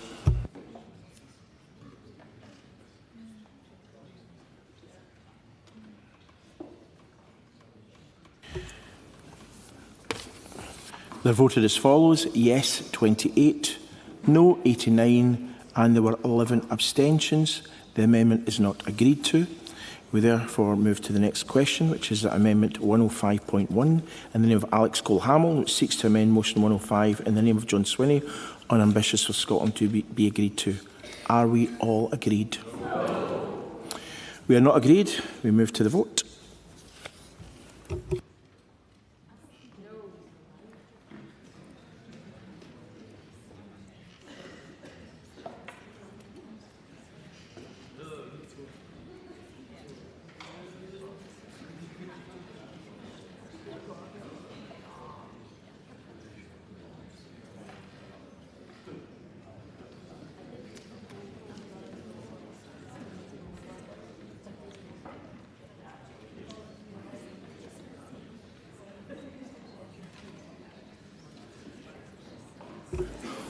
Voting is closed.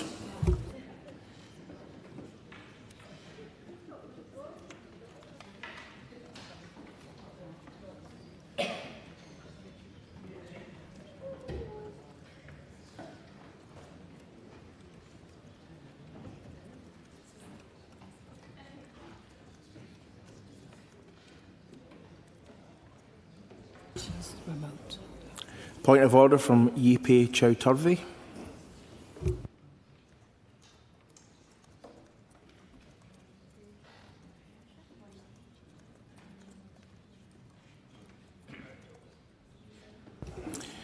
Call that once again. Yipe Chow-Turvey, you have a point of order.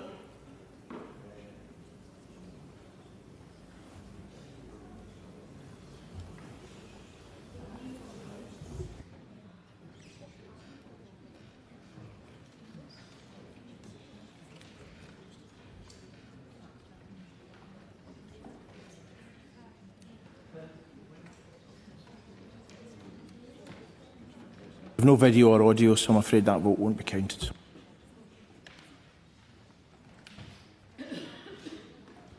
It's always best to be in the chamber whenever possible, I would suggest.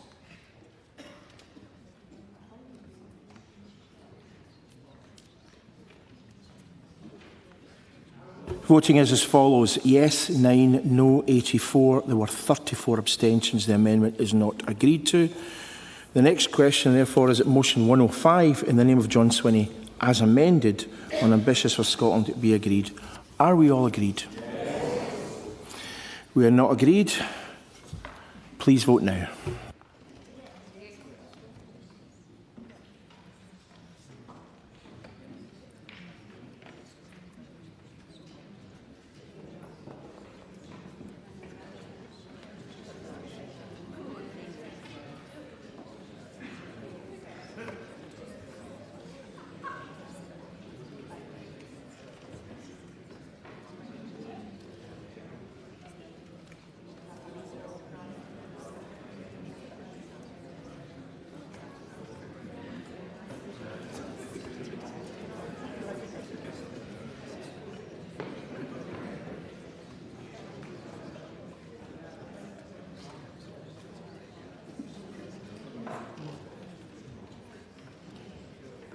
Vote is closed.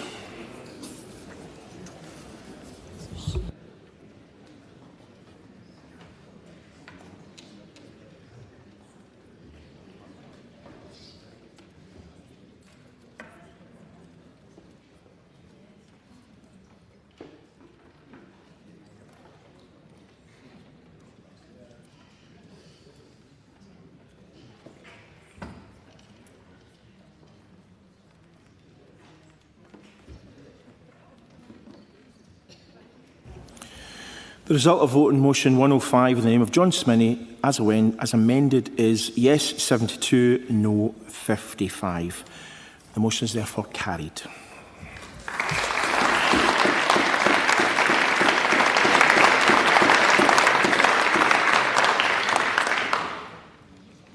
I propose to ask a single question on 2 Parliamentary Bureau motions. Does any member object?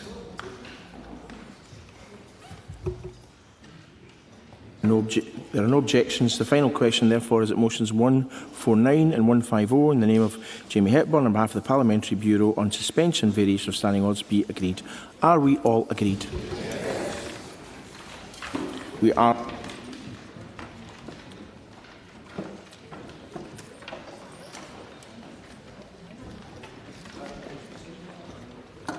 Close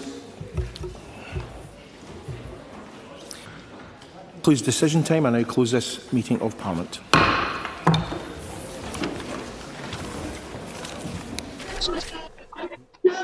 And with that, the First Minister's motion has passed, along with an amendment from the Scottish Green Party. To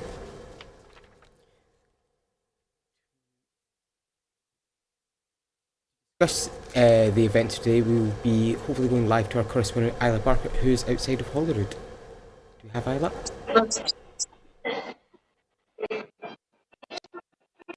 Hello, Isla.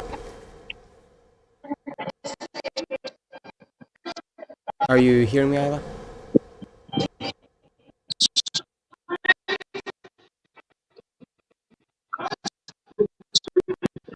We seem to be having some technical difficulties with Isla there. Doesn't seem she can hear us.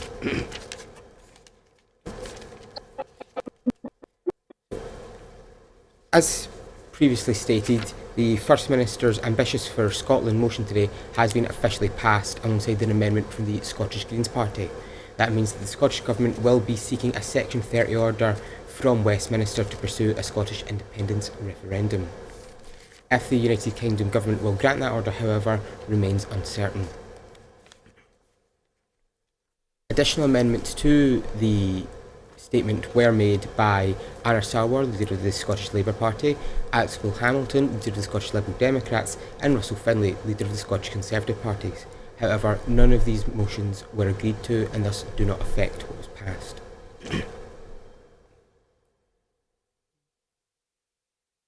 Throughout the speech, outside of independence, several other issues were mentioned by the First Minister, including the energy sector, which the First Minister wishes to have more freedom outside of Westminster's control over, believing that in a time of energy scarcity, given that Scotland produces more energy than we use, the Scottish people should not be paying so much for their energy.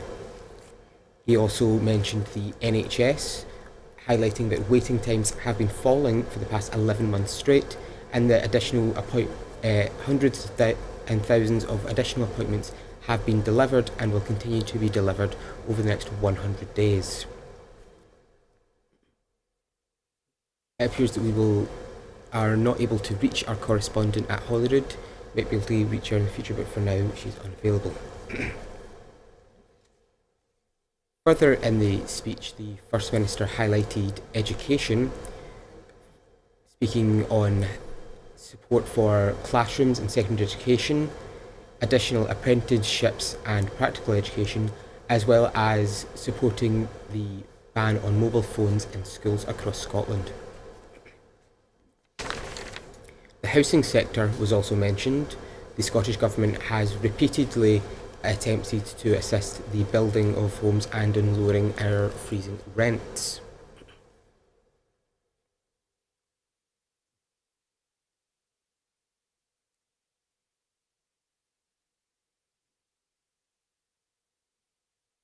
As part of this, the First Minister spoke about attempting to reframe regulation that doesn't just protect people but also enables business with respect to housing, but also across the wider economy to promote what he described as sustainable growth.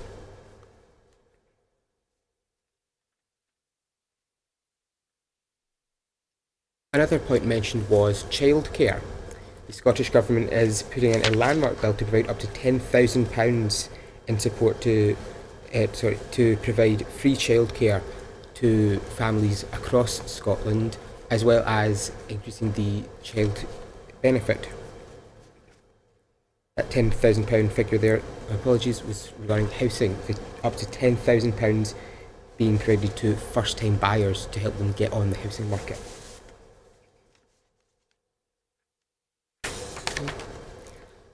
Back to the topic of health for a moment there. The Scottish Government have pledged over 150,000 additional appointments and procedures and have now announced that that target has been surpassed, as waitlists continue to fall across 11 consecutive months, and with inpatient and day case waits reducing 15 months in a row. There's been an even further decrease in the amount of patients waiting more than 52 weeks. In his speech, the First Minister asserted that by the end of this Parliament, there was no one in Scotland to be waiting more than 26 weeks for treatment. Additionally, wait times for diagnostic tests have fallen to their lowest level since 2021, and the government wishes to bring these numbers down even further.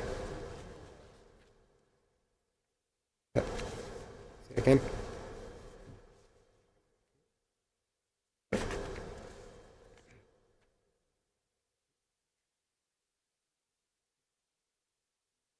We are now going to be joined by a guest, Ruth Watson. Hi, Ruth. Hi, Elliot. So, what was your takeaway from this speech today from the First Minister? It was a really interesting afternoon. It was kind of like first day back at school with a head teacher giving you a kind of heavily intoned, a bit kind of dull in the presentation, kind of speech about how he expects things to go. I thought Ross Greer, John Swinney did what John Swinney always does, which is he's a reliable pair of hands and he knows what he's doing and he's honest John. Everybody, even Tories I know where I live, trust him.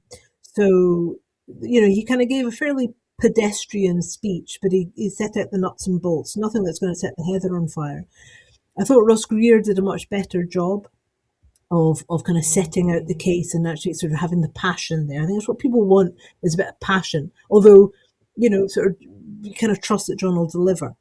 So I guess is the thinking. And I thought that it was odd. It was tetchy. I felt that it was very bad tempered, especially from the Conservatives. And I think the Conservatives were really struggling with having somebody further to their right. I think that having Reform, who clearly don't quite understand yet how Parliament works, or some of the questions they were asking weren't quite sharp and didn't quite kind of understand process. And Jackie Baillie does what Jackie Baillie does, in that she's fairly churlish. Anna Sauer actually almost sounded like he might almost be prepared to drop the Bain principle, but we'll see. Alex Cole-Hamilton sounded like a used car salesman, kind of like who swallowed TikTok. But there were a couple of new MSP speeches that I thought were very powerful. In particular, Duncan Dunlop stood out when he was talking about premature deaths of care experienced people. But yeah, so I mean, Sparky from Julie Mackay of the Greens, Emma Roddick I thought did well, and Lorna Slater actually gave a bit of a boot to Jackie Baillie when she said, is it not the case that Labour doesn't want to have an indie ref because they know they're going to lose? And I thought that actually the Greens, I thought, really were the ones who delivered the pro-indie talking points that most people under the age of 60 would want to hear, I suspect. And we saw that the Greens amendment was also passed today. Was that a surprise at all? No, I don't think so. I mean, if the Greens amendment hadn't passed, I think that would have been quite shocking. So I think that really what we're just looking at now is, well, how is it going to be delivered? And you said things were a bit testy in the Parliament, but the Deputy First Minister in the final speech thanked members for the tone of cooperation throughout the day. So has it been sort of a mixed bag, or is the Deputy First Minister just trying to put a rose on it? I think that the Deputy First Minister did a very good job of trying to be charitable to people who probably didn't deserve it. I mean, she did a very good job of kind of summing up, the new speakers and kind of welcoming people to Parliament. And I think actually set a very good tone for what the Parliament should be, which is kind of collegiate and disagreeing, but disagreeing respectfully. I thought Stephen Kerr of the Conservative Party, I mean, he's not exactly my favourite personality in the Parliament, and I think that's been charitable. And as he's often pretty nasty, and he was almost quivering with rage. I mean, I think it was this kind of, I think that Jenny Gilruth, who actually a while back I thought might actually be a pretty good candidate for First Minister. So I'm interested to see that she's now in this position, because I think that she's somebody that's always quite impressed me politically. I thought that she did a very good job of showing what Parliament could be like, and a few of the usual suspects showed you what Parliament is like. I mean, some of the questions that were being asked towards the end were pretty disrespectfully put, and intentionally so.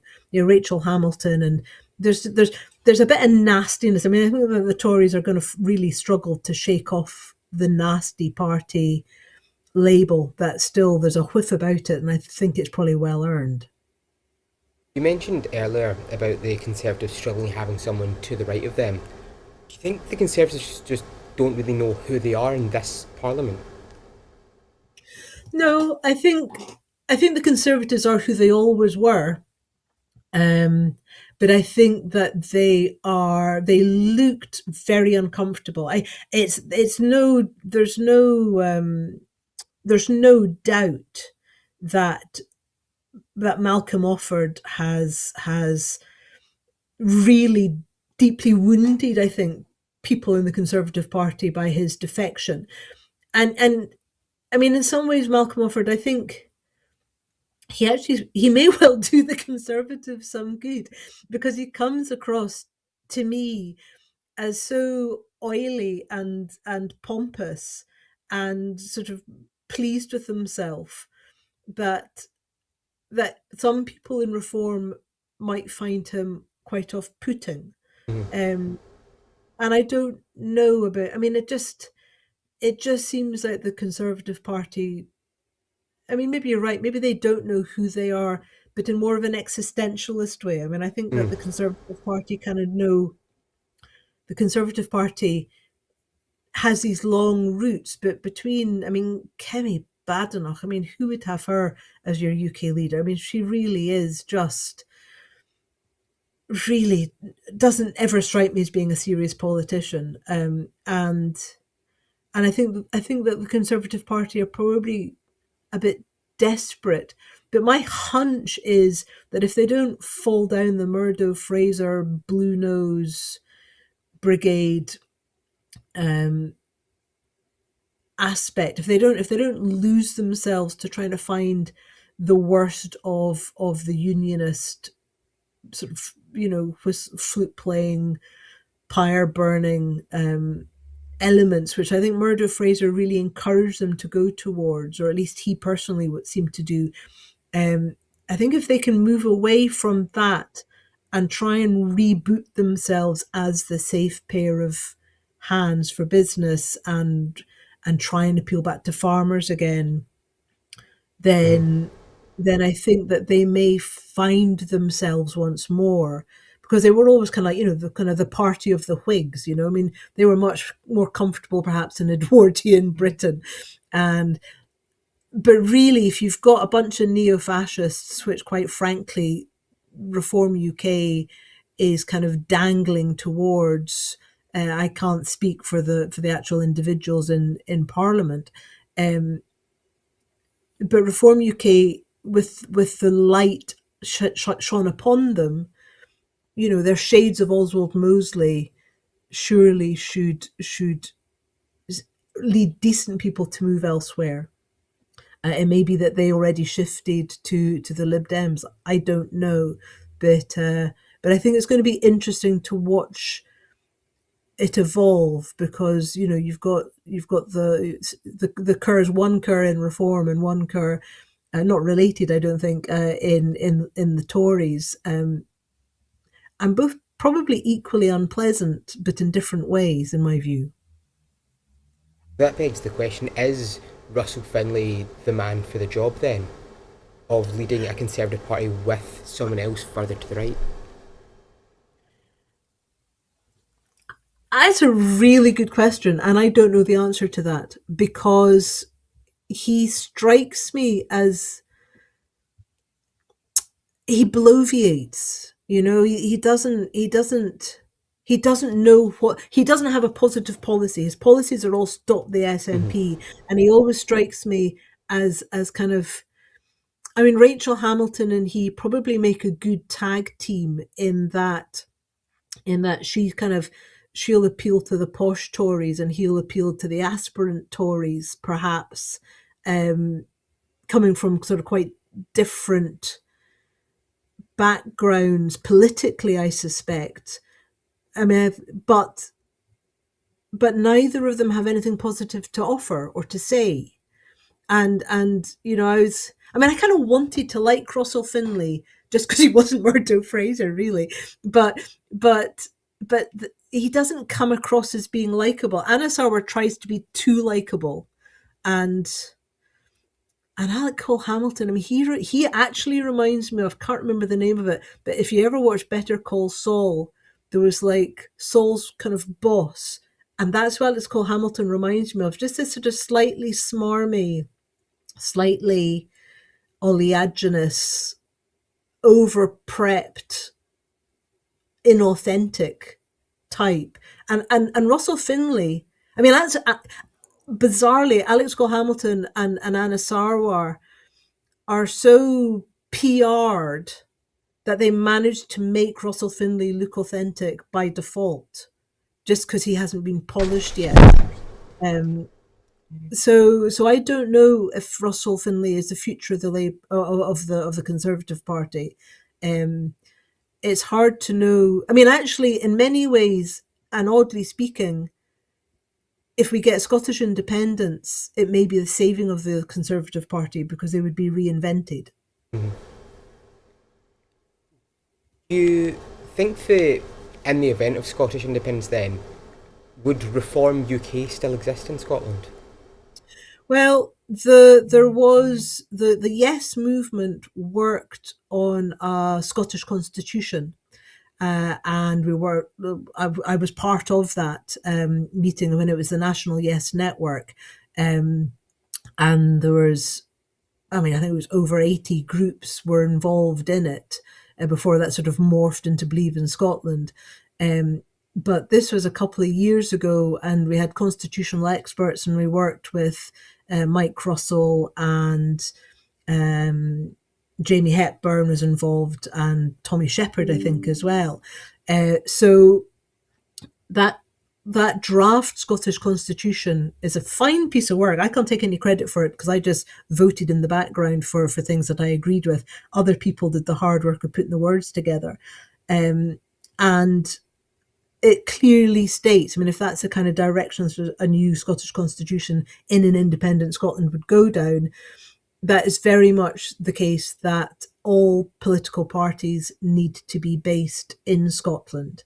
And that, for example, so politicians living in Scotland would not be eligible to sit in the House of Lords, for example, and Westminster would be a thing of the past. So you could well have a far right sort of neo-fascist party, but it would need to be one which had originated and grown out of Scotland's politics.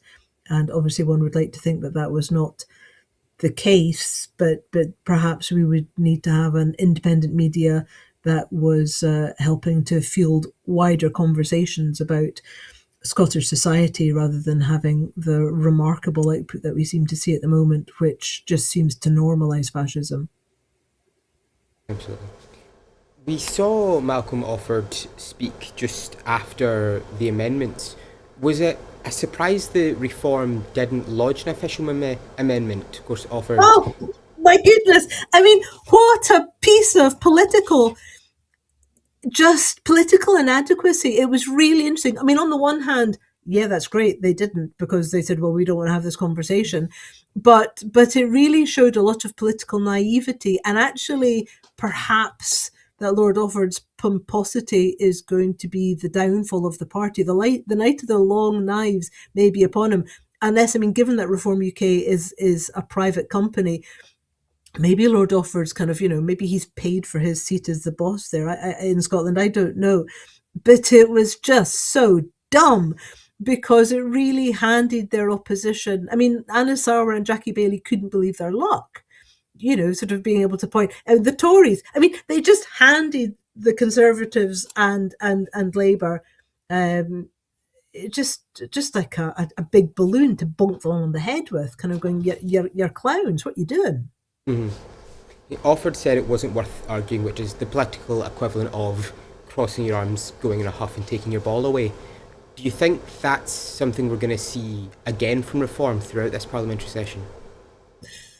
Well, it could be, because it could be that the magnitude of the commitment is beyond them. But it could also be, and quite cynically, it could also be because some of the, I think, Ballot Box Scotland, which for political nerds is a fairly interesting, pretty reliable analysis. They don't do their own polling, but they do analysis of polling and kind of a pretty good explainer site. So if you're a political nerd, Ballot Box Scotland's a pretty good place to go.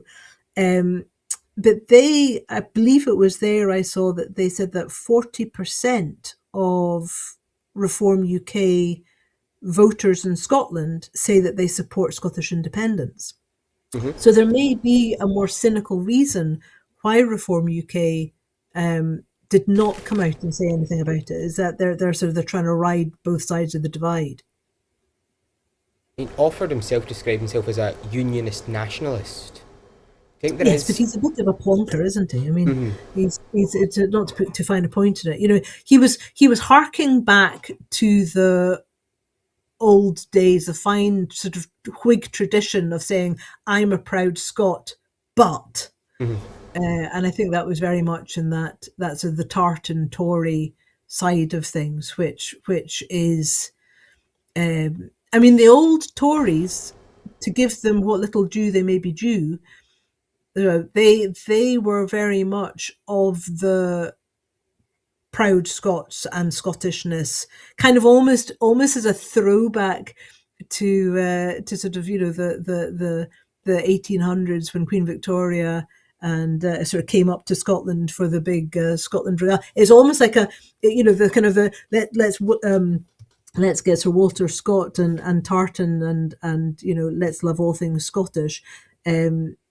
It's almost like that kind of Scottishness with some of the Tories, I think, that that, well, Queen Victoria liked it, so we can be Scottish again.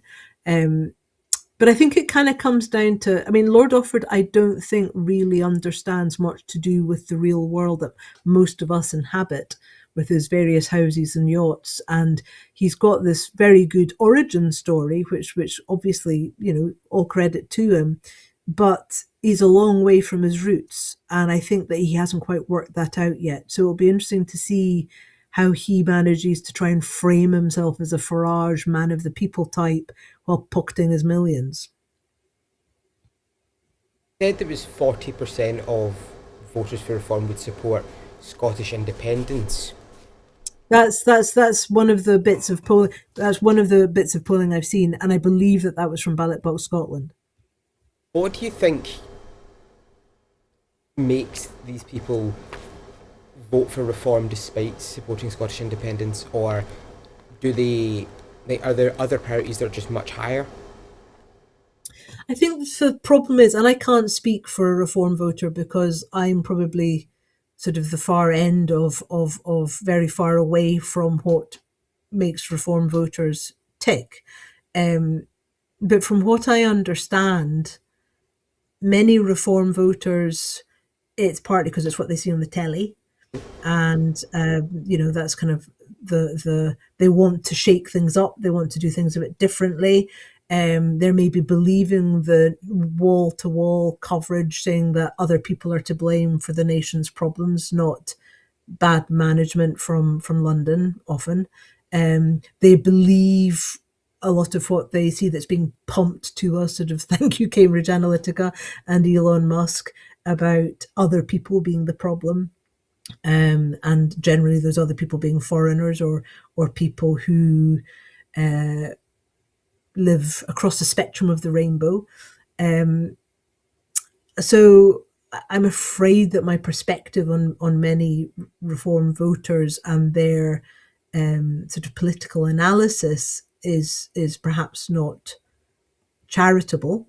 I don't think many of them deserve that charity because, to my mind, Reform UK is generally goes against every value I had, and being a mixed race person, you know, my life has been shaped by racism and I've got zero tolerance. I would like to see shame normalised again for people who espouse bigoted policies. Yeah. And I think the way that Reform UK, for example, spoke about Anna Sarwar and his family not belonging to Scotland, it's disgusting and it's vile.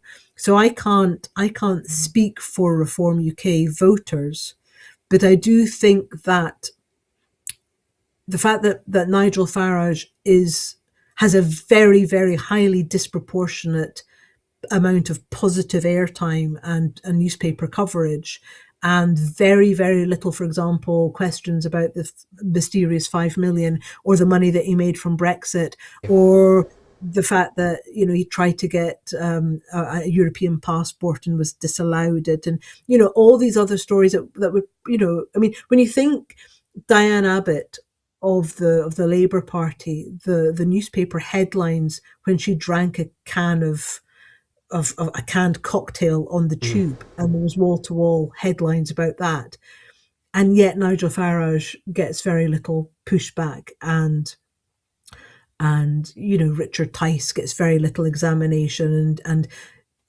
so I think that perhaps Reform UK voters are swayed by the way that advertising works. And they perhaps don't really understand. A little bit of racism chopped in, a little bit of bigotry. Oh, let's kick some trans people while we're at it. And you know, so people whose lives are miserable and wretched, and perhaps they just want to get a decent life for themselves and their family, they're told that if they point at somebody else, then they'll feel better about themselves and the problem's not them. So perhaps you can't criticize somebody for the conditioning that's put upon them, and yet I find it hard to be charitable.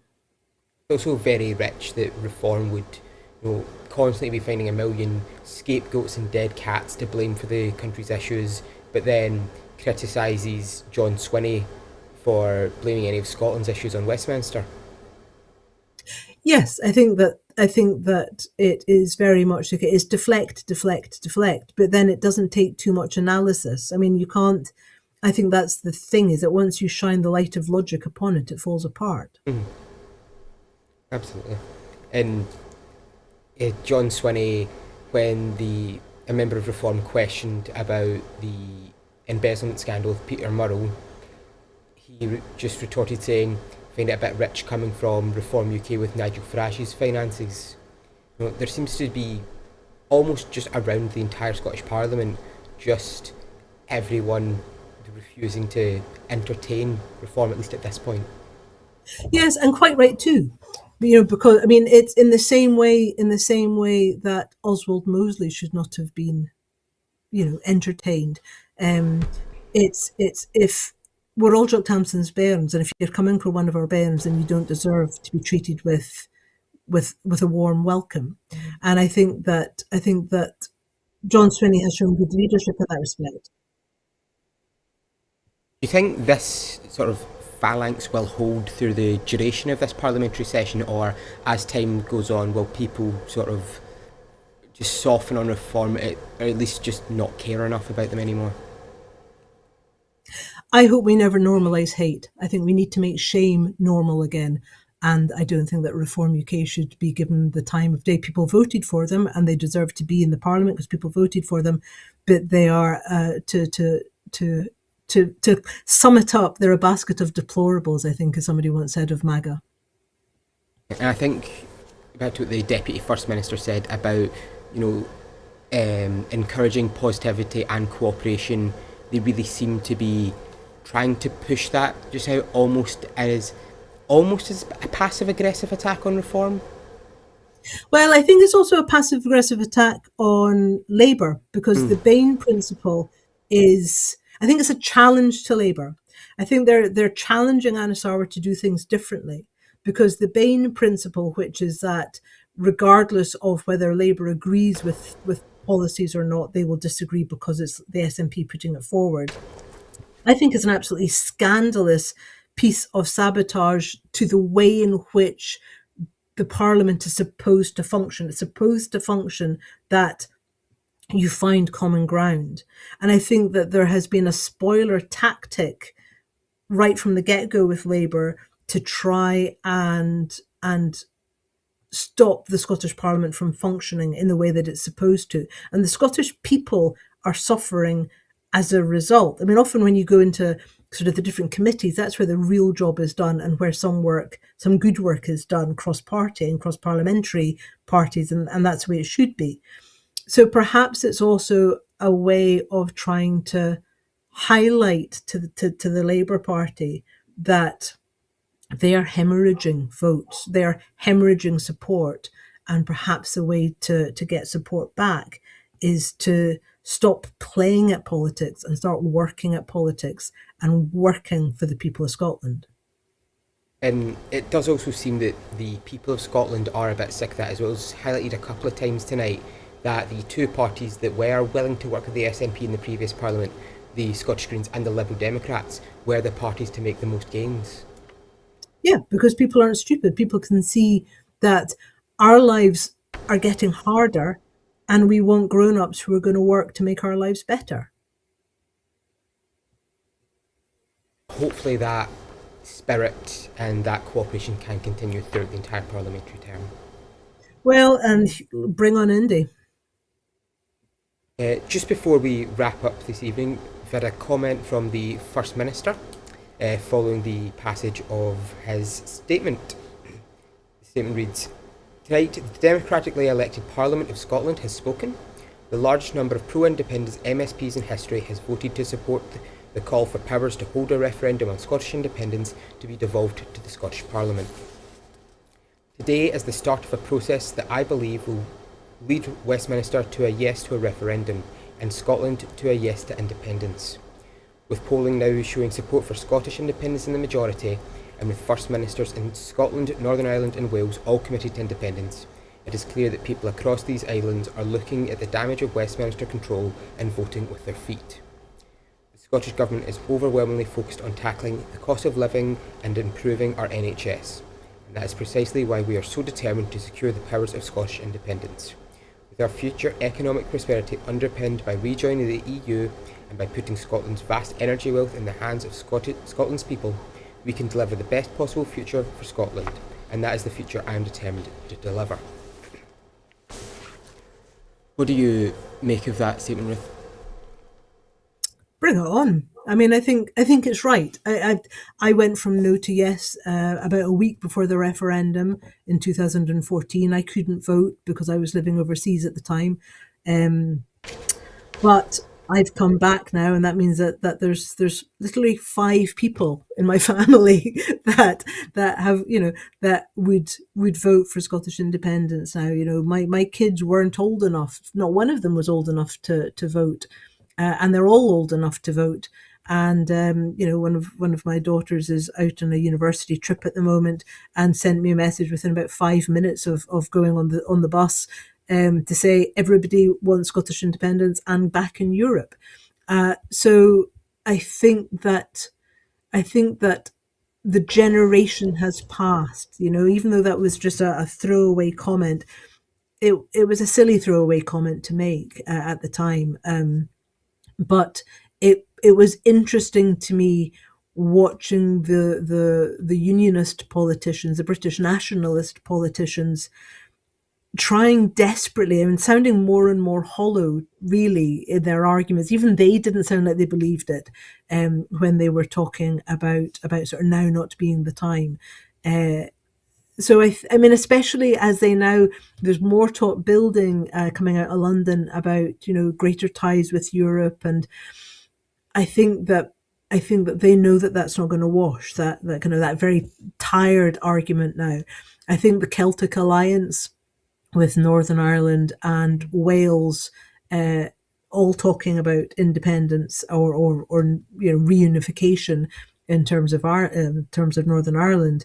I think that it is going to be very hard to dismiss 3 nations that are or part of a nation given Northern Ireland, demanding that I mean, why should England be the norm? Why should England be why should England be the gatekeeper of it all? So I think it will be harder to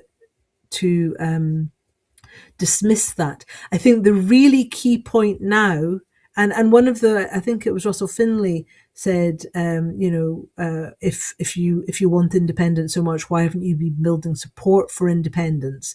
And it was interesting. There were so many sort of pretty cherry-picked and mangled statistics being pulled out by the various British nationalist politicians about, you know, well, this figure says this and this figure said that. And I think Lorna Slater's intervention to Jackie Baillie was actually very good, which was that actually, if you don't think we're going to win, why are you so against us having a vote? And why can't we have a vote? We have votes about lots of different things. Why can't, you know, it's up to us. It should be up to the people of Scotland to decide what our future is. And if you think you're going to win it, then bring it on. But I do think that, for example, Believe in Scotland, the proposals that have been put forward by the likes of them about having a Scottish constitutional convention or a Scottish citizens convention, I think that could be very useful. I think the constitutional convention back in the 1990s was very useful in preparing people for the vote and giving people much more of a sense of a national conversation. So I think we do need to start having a national conversation about what an independent Scotland could look like and would look like, and how we can get back into Europe. Interesting. Well, it's a lot to think about, but that brings us just about to the end of our time this evening. I'd like to thank our guest, Ruth Watson, very much for joining us, and I would like to thank you all for watching here on Broadcasting Scotland, and we hope to see you all again soon. Thanks very much. Have a good night. Bye-bye.